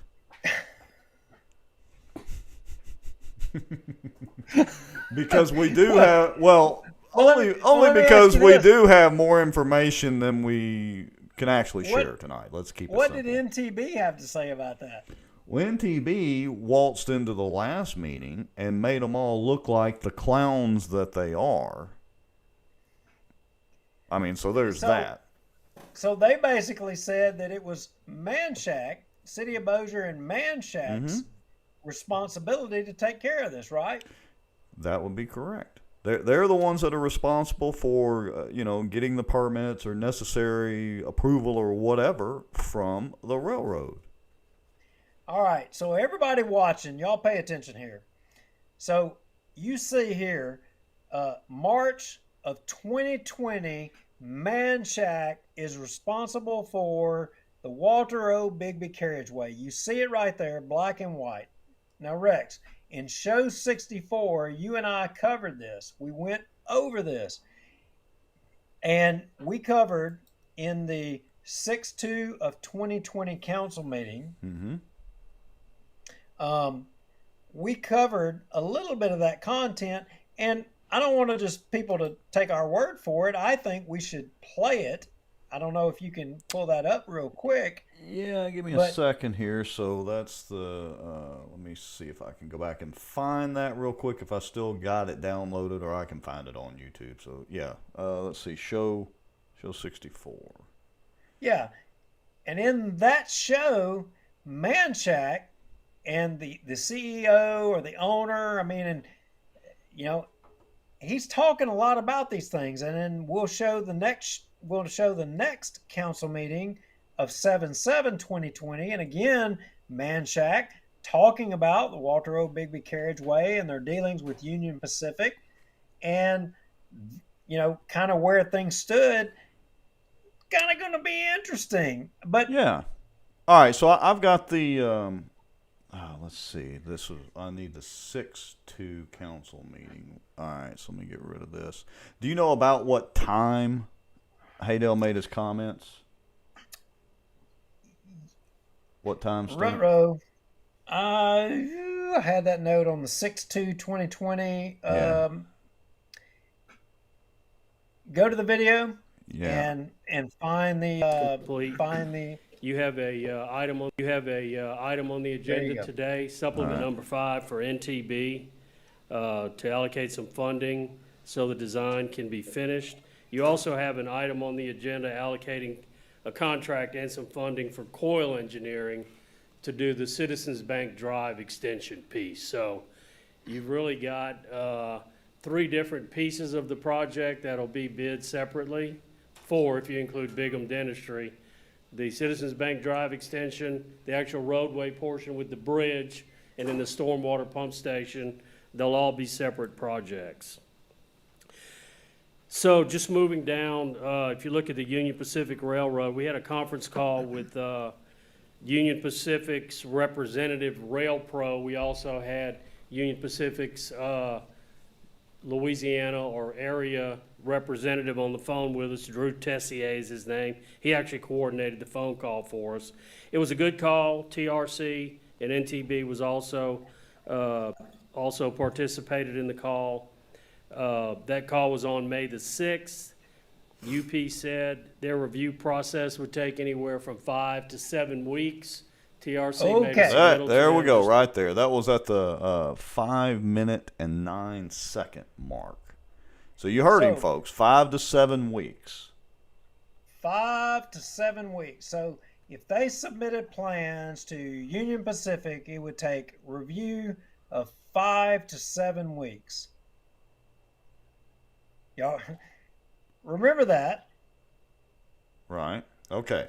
So let's see. Let's go to the next one. That Yeah, was on that's- 6. That was on 6/2 of 2020, and that was the CEO of Manchac informing the council. And if I recall correctly, he actually submitted documents to them.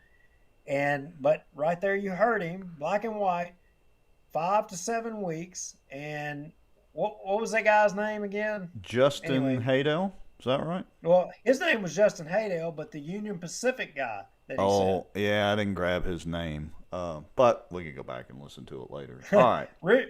Richard Harvard said, "What's the deal with the crown on the guy in the gallery?" Oh, well, yeah, I forgot I still had the crown. That's actually reserved for King David. It may not have been positioned correctly. I didn't realize it was still up there. Oops. That's King David's crown, but we'll get to that later. All right, so I'm at about the 15:56 mark, so I'm guessing this is where Haydell's going to come Yes. back up and start talking. All right, here we go. From Mr. Justin Haydell of Manchac regarding the Walter O. Bigby carriageway.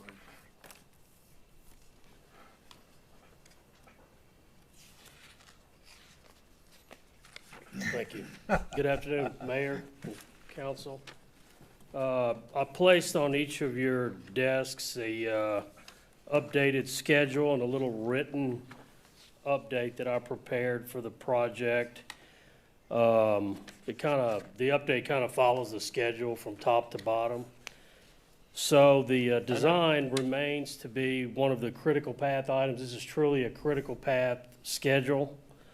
We're having a pretty big meeting tomorrow here in Bossier with all parties involved that are doing the design. So hopefully we can flesh some matters out and proceed accordingly. The last time I was here, I informed the council that we had made a submittal to UP on May the 6th, and that they had told us it'd be 4 to 6 weeks before we got a response from them. Was 5 They to actually 7. responded while the council meeting was going on. I didn't see the response until after the council meeting. But they conditionally approved the application, which I think is good news, because they don't really have any comments on the bridge. Any issues with the bridge, they said will be handled during construction with the local people that work for UP, to make sure the trains can keep moving during construction. The only issue they have that they reported on in the first submittal, and again in this submittal, which is not approved, is the drainage where Citizens Bank Drive is going to go, where the bridge lands on the flat land over there by Citizens Bank Drive. The design calls for what they call a special ditch, and UP doesn't like it because the water flows from that ditch to their ditch. And that's just an issue that we're going to have to deal with and figure out another way to do the drainage. Hopefully, after we have that resolved and resubmit to them, it'll be approved. There will be one more submittal to make after this next one, which is called the final submittal, which they tell me should only take them 2 weeks to approve. So I'm going to pause right there. So he just said it was going to take them 2 weeks to approve. But correct me if I'm wrong. Maybe I misunderstood him. He just said that UP had approved the bridge or the overpass. Correct? Except they didn't like the ditch.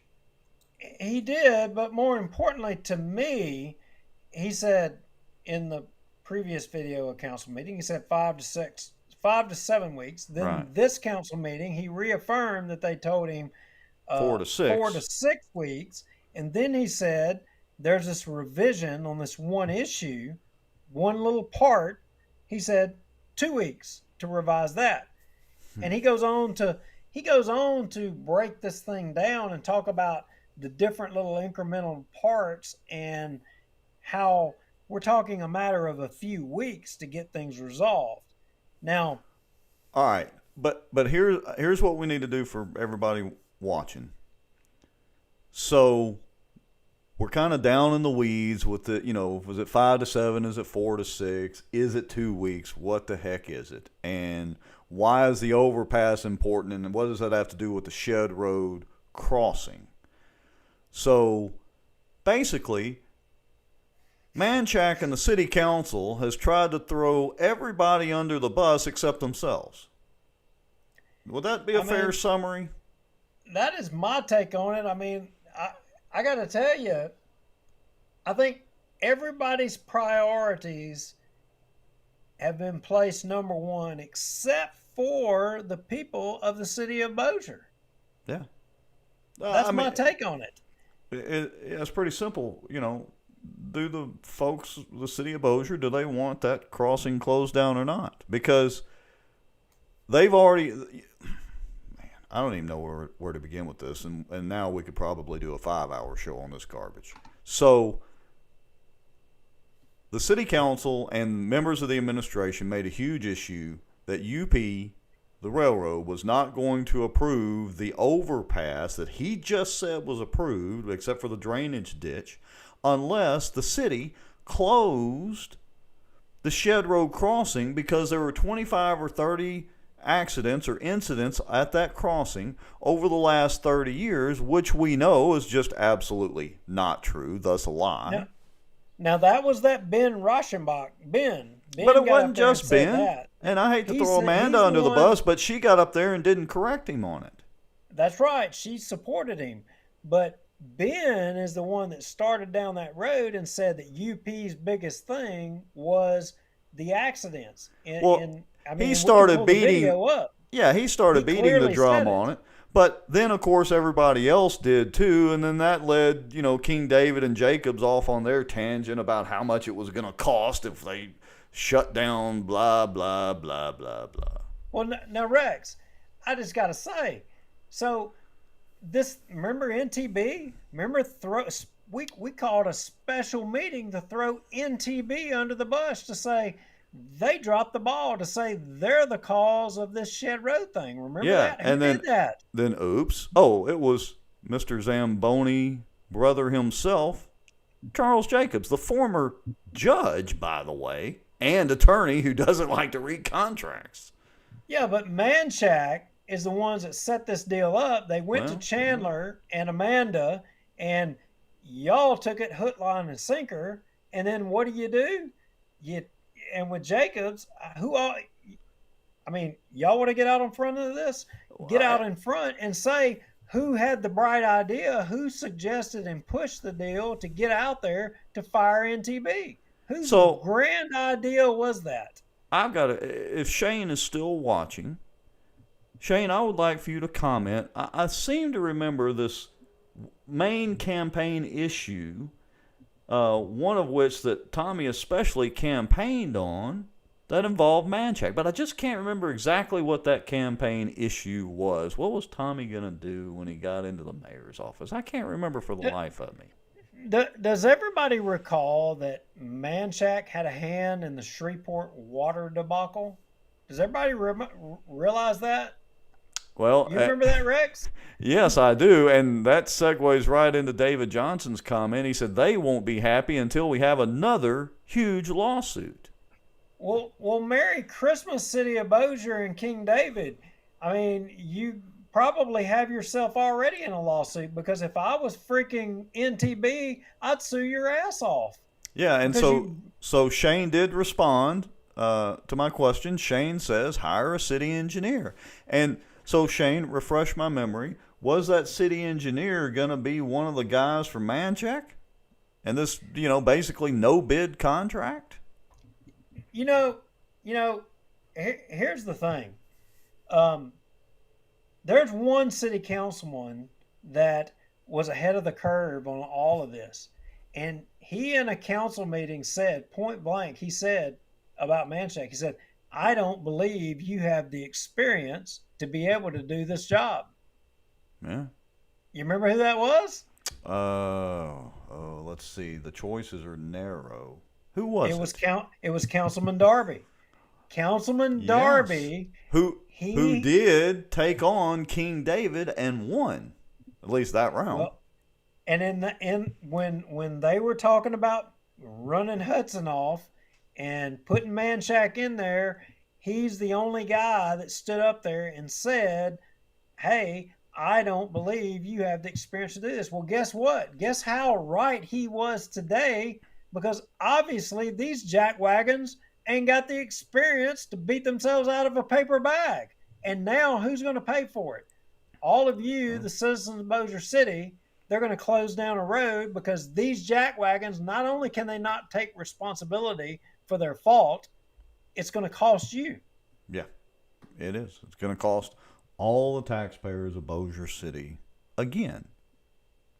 And now, well, go ahead. No, I was just fixing to get on a soapbox again. That really is not going to do any good. All right, so let's inch forward. Well, inching forward. So you and I were kind of chatting about this, and when we were looking at where we were referred by virtue of UP and some of the information, and we've got a little bit more information. Now, are you convinced that UP is a fair player?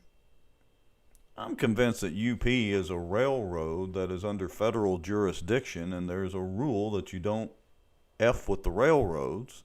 And I don't know if I would say fair player, but do the railroads play fair? Is Union Pacific a fair player in this deal? Because Manchac's going to say that Union Pacific was not a good public, company. They didn't have the best interest of the public in mind. I think that's what they would say. I would partially, this is going to sound odd, I would partially agree with that. The railroad has the best interest of the railroad in mind.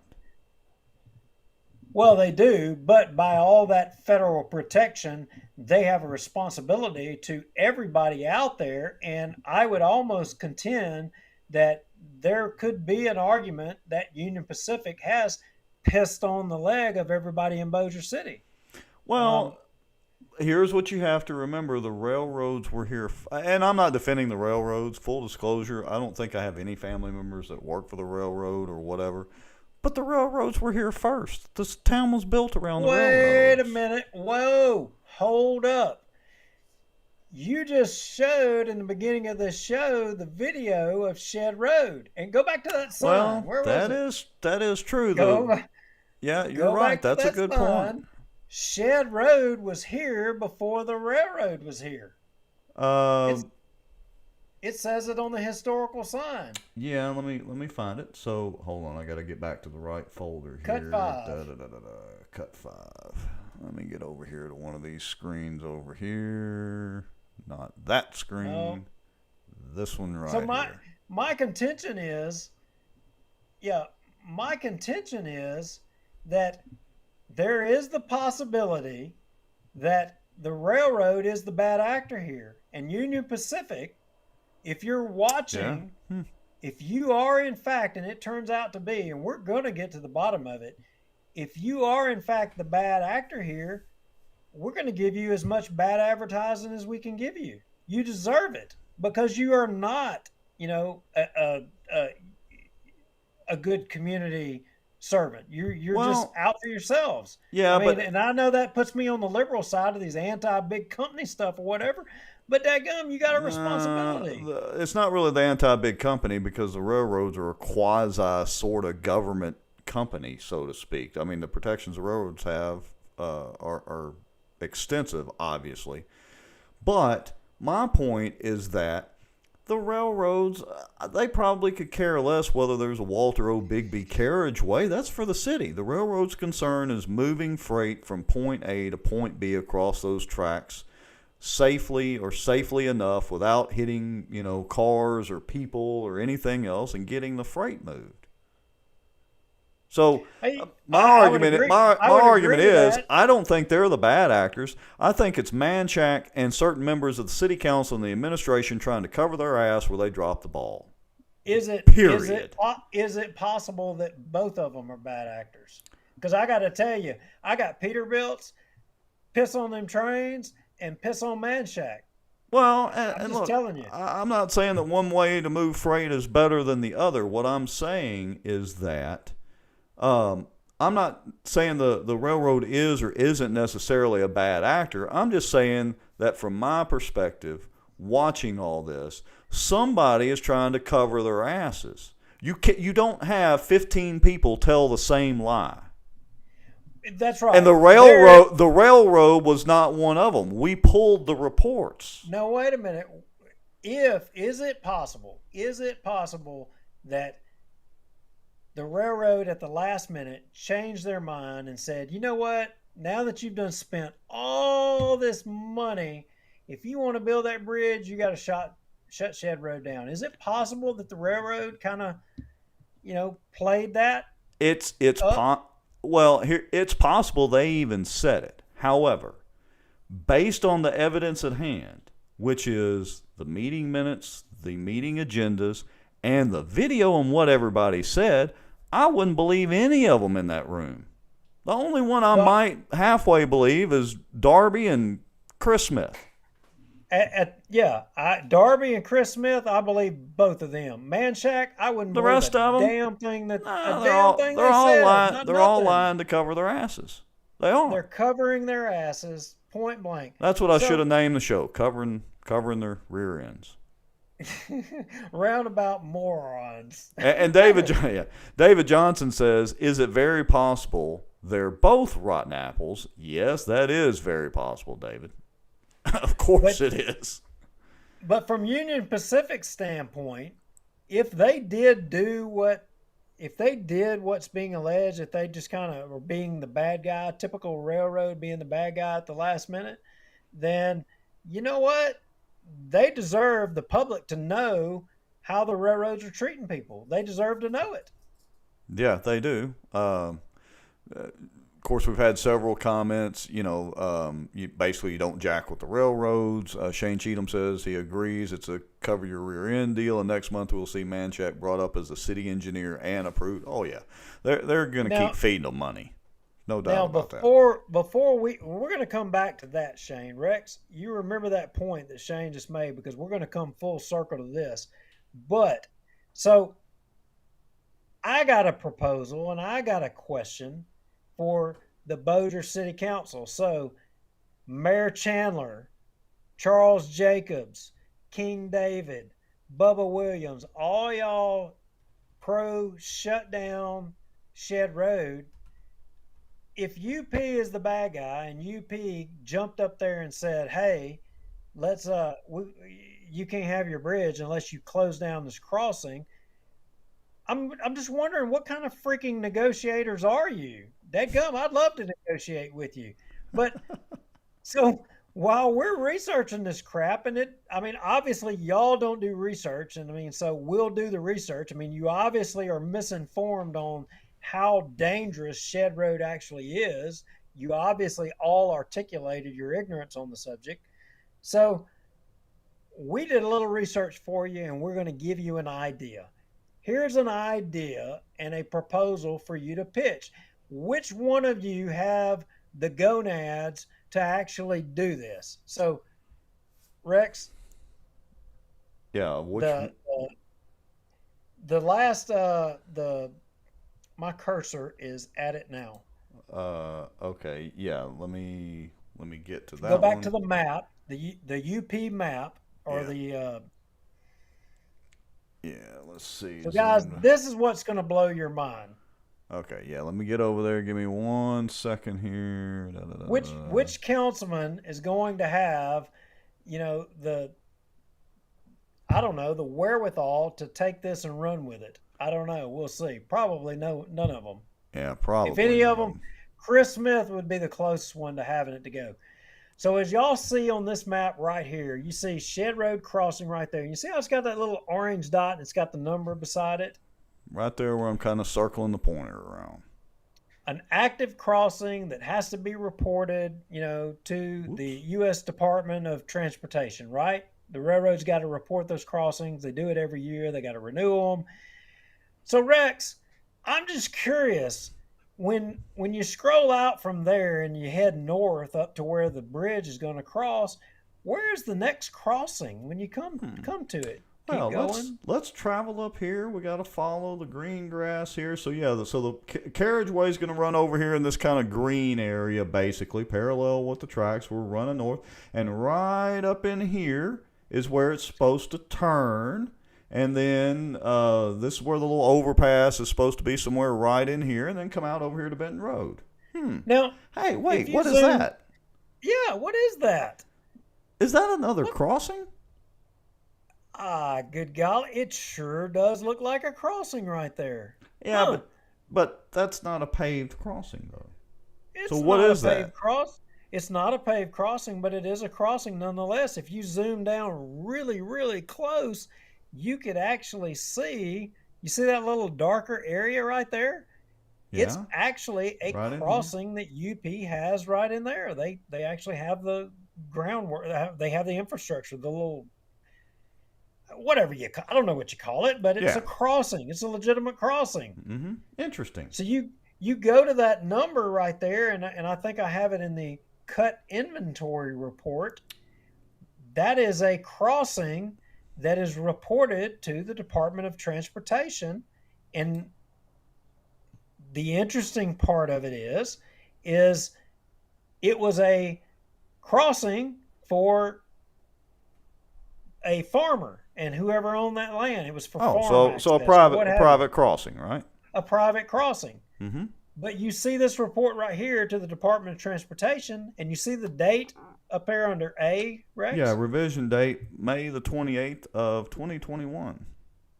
May 28th of 2021. Now that's this year, obviously, and that report had to be made, so that is an active crossing right there. And you know what? If you go down and you read this report, there's no audible signals, there's no safety, there's no zero, nothing, nada. It's just a crossing right there. Yeah, you can So now legally that the- cross the tracks. So that the city owns the property Oh, that on the other side now, they bought all that up, they have this crossing. So I'm just wondering, in the city council of Bossier's infinite wisdom, why did none of them take the opportunity to, in Manchac, to negotiate with Union Pacific and say, hey, if here's what we'll do, approve our roundabout and don't make us shut Shed Road down, but we'll offer you this crossing. Let's shut this down permanently. Let's close it all, be done with it. It's done forever. We did that for you. Do this for us. I understand that's how things go. So why did you not think of that?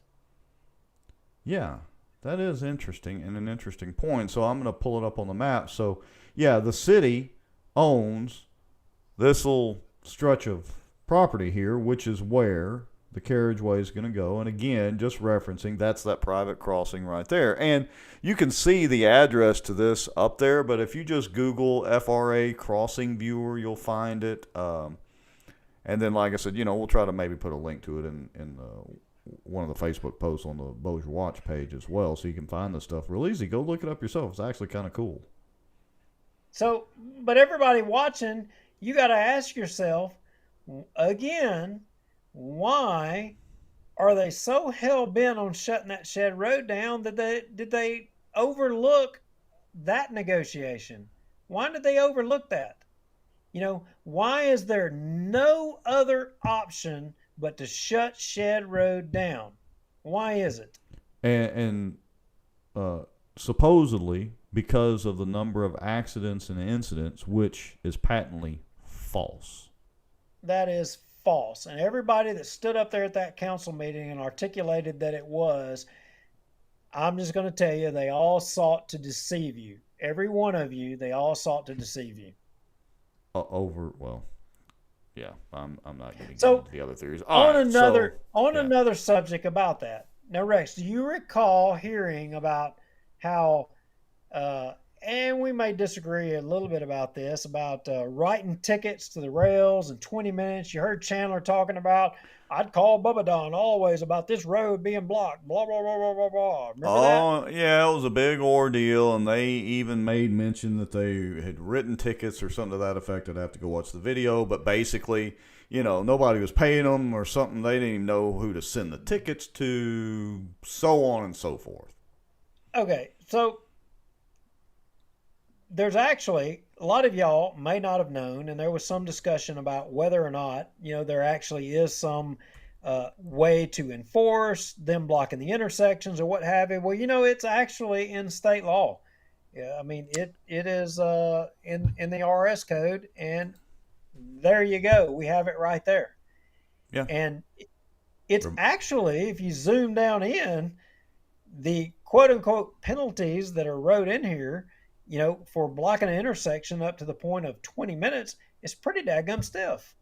Yeah, let me kind of scan down a little bit. I'll just throw out some numbers here. If the duration of the obstruction is in excess of 20 minutes but not longer than 25, the fine shall be not less than 200 nor more than 500 if it's in excess of 25 minutes but not. So every 5 minutes, it's going up. So at 30 minutes, it's $500. At 35 minutes, it's up to $700, so on and so forth. So, there's it's revised statute 48:391. 45 minutes was $1,000. I got to tell you, I mean, Union Pacific probably that's a drop in the bucket to them. That ain't even a drop in the bucket to them. Right. I mean, that's moisture in the air to them. Right. But still, $1,000 is $1,000. I mean, let's start making some money off this deal, right? Yeah, and so here's where my little bit of contention and dispute about this is, but maybe somebody watching can help us out with this or answer this, settle this part of it. So, yeah, there's some pretty good fines here. Who do they fine? How are they going to force the railroad to pay it? Well, you and I have had this discussion, and Bubba Don said at the meeting, he said, we tried that already. I mean, yeah, it was Bubba Don. Ticket to? Yeah. He said, who do we write a ticket to? Well, I got to tell you, I know who I'd write a ticket to. I'd pull that damn police vehicle, and you and I argued about it a little bit. We disagreed a little bit, but I'm just telling you, to heck with it. Let's pull that damn patrol car right up in the middle of that intersection for Union Pacific and then call them and say, hey, we got a unit parked in the middle of this intersection and we need one of your representatives down here. And but as soon as they get there, then you write them a damn ticket. And I don't disagree with you in principle, but here's the problem is I'm pretty sure that there's probably a state law and probably a federal law against blocking an intersection. And as we all know, police department's not above the law either. You know what? Maybe there is, maybe there isn't. But it begs the question, has anybody ever wrote a ticket for it? Has anybody ever used this provision in state law to write a ticket for it? Have they ever done it? And Yeah, what became of it? and if you're sitting there at the rail crossing and they take 35 minutes or whatever it says in there, who do you actually call to report that? I mean, you're going to call the railroad and report it because they're just going to laugh and ignore the phone call. Do you call Bossier PD? Do you call 911? Who do you call? Ghostbusters? I don't know, but I will tell you that on those inventory reports that we saw earlier, they've got multiple numbers. They've got like a DOT number, they got like their headquarters number, they got a Louisiana number. There's a butt crap load of phone numbers to contact people right there. I mean, maybe you call DOTD. I would assume that you don't call 911. There's laws against using 911 for that unless it was, a medical emergency or somebody got hit by the train or something. I don't know. So that's the interesting question, and I think that's what Bubba Don they were getting in the meeting is, you got the law, but as we all know, laws aren't any good unless there's some enforcement teeth behind them. That's right. That's right. I got to tell you, overall, I mean, here's the rub. So they ran, quote unquote, fired Mark Hudson, because he supposedly wasn't doing his job, or either was it that he wasn't doing his job, or he wasn't telling them what they wanted to hear, that they needed to have permits before they proceeded. What was it that? Ding, that ding, ding, ding, ding, ding. That they then brought in Manchac, Then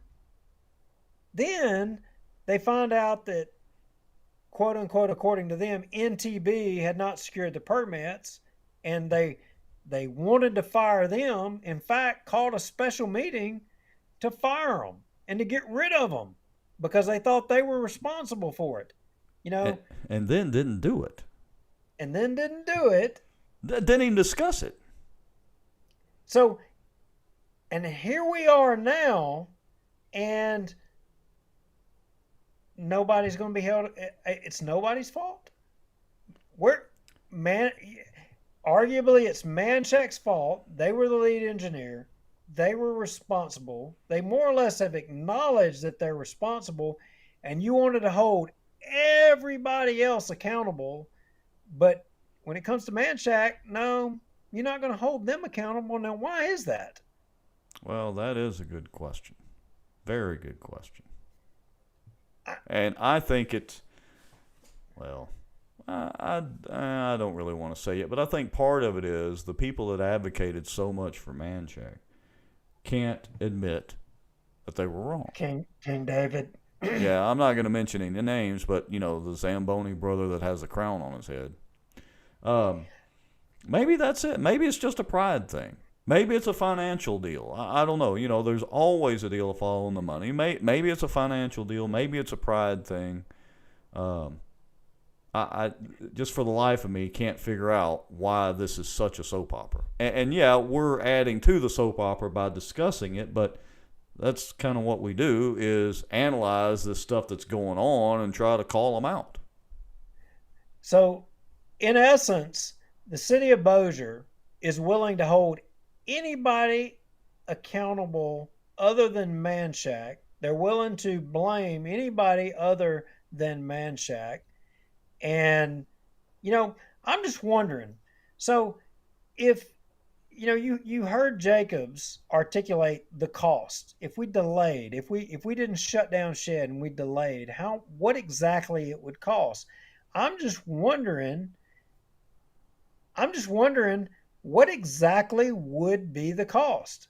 I mean, if you delayed it, redesigned the roundabout to get rid of the roundabout and made a conventional intersection, I'm wondering what the cost would be. How long would the delay be? I mean, right now you heard Manchac himself say at the longest 5 to 7 weeks for an approval from that Tessier or Darren or Dean or whatever from Union Pacific, 5 to 7 weeks. He said it in those meetings. I'm just wondering how much of a delay. So already you're going to vote if you vote to close Shed Road down, you're going to have to redesign anyway. So you're going to have a There's going to at be a least built-in delay either way. you're going to have a delay.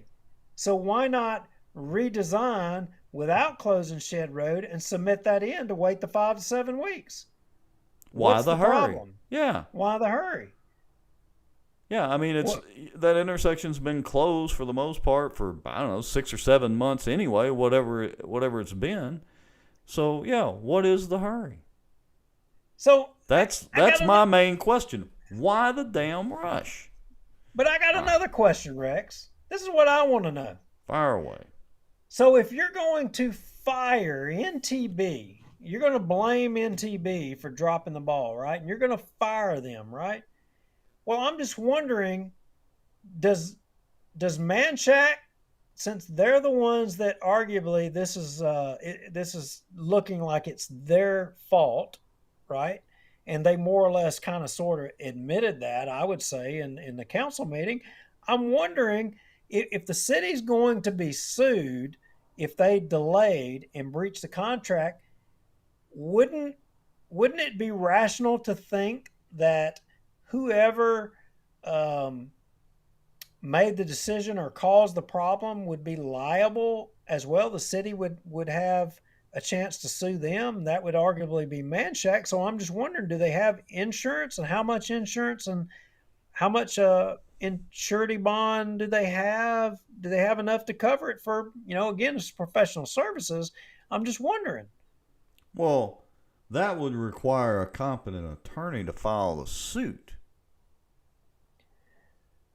Oh, And yeah, that's right. I'll just leave it at that. Have to read the contracts, right? I'm not going to mention any names, but again, it would require a competent attorney to file the suit.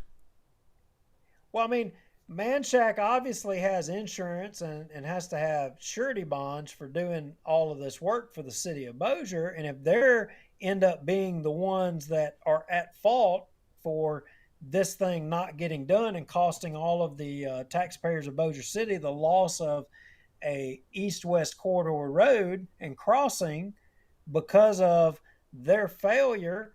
But, oh, wait a minute. I guess if the city council decided to up and just close that intersection, then that would basically get rid of Manchac having any responsibility, wouldn't it? Well, you would think.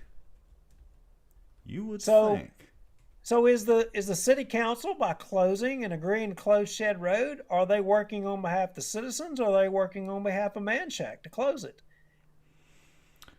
I don't know who the heck they're working on the behalf of, except their own self-interest. That I do know for sure.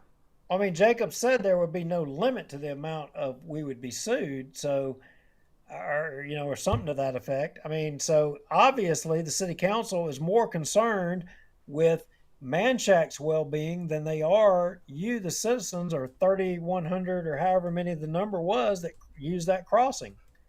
Yeah. And let's see. Mr. Ron Cheatham asked what site showed the railroad crossings again. So I just wanted to let everybody know. I just put a comment up. It should show up any second with a link to that viewer. So watch for the comment that should show up here any second. That'll take you straight over to it. Real quick, one other thing that I wondered, David Montgomery, he talked about in that, when the citizens passed this tax or approved, they had this idea of the north-south corridor unimpeded. Mm-hmm.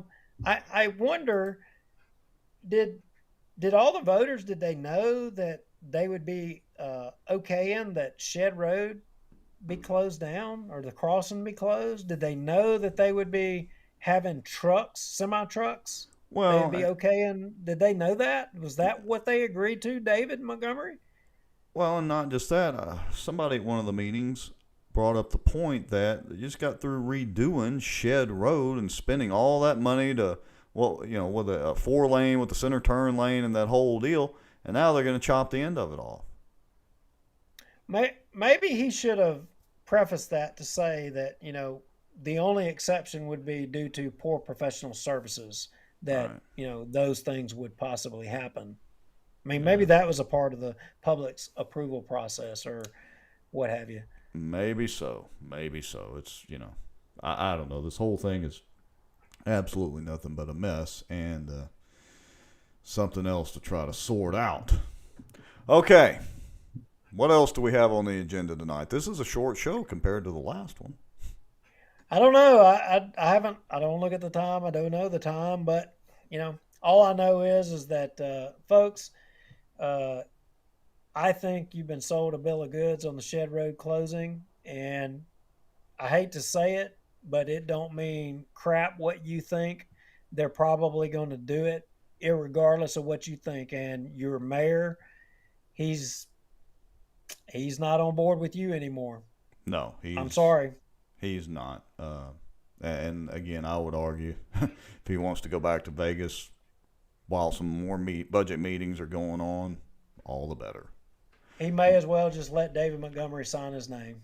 Yeah, somebody mentioned in the comments, may as well just switch I think maybe it was Matt Barnell, switch the title over to Mayor Montgomery now and just be done with it. So, yeah, you're welcome, Mr. Cheatham. No problem. Hope that link helps you out. It's actually kind of interesting. All right, so as we kind of start wrapping this up, folks, I do want to mention one thing, and that is make sure, if you have a chance, and go to BossierWatch.org, go to our website, and you'll see it's kind of simple for now, but, I've got the Facebook feed pulling in there so you can keep up with us that way.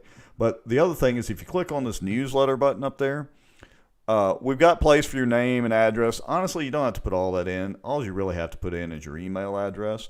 We're going to start sending out a newsletter before long as well as the show. So we're going to actually have some text content, not just video content, that we'll be putting out with some interesting information. So go check that out and sign up for it.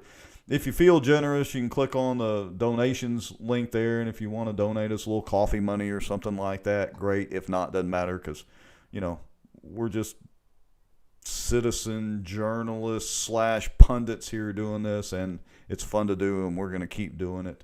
The other thing you can do is just tag your friends and let everybody around Bossier know about the show and join in and watch and comment. Vince Maggio, call Union Pacific, offer to close intersection 920091X rather than Shed Road. Yeah. There you go.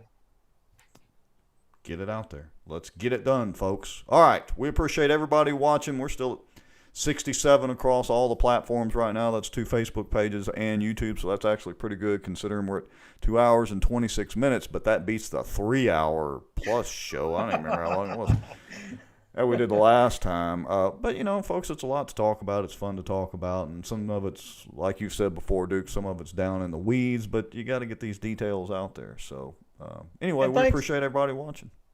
Yeah, thanks, everybody, and y'all have a good night. All right. See y'all later, folks.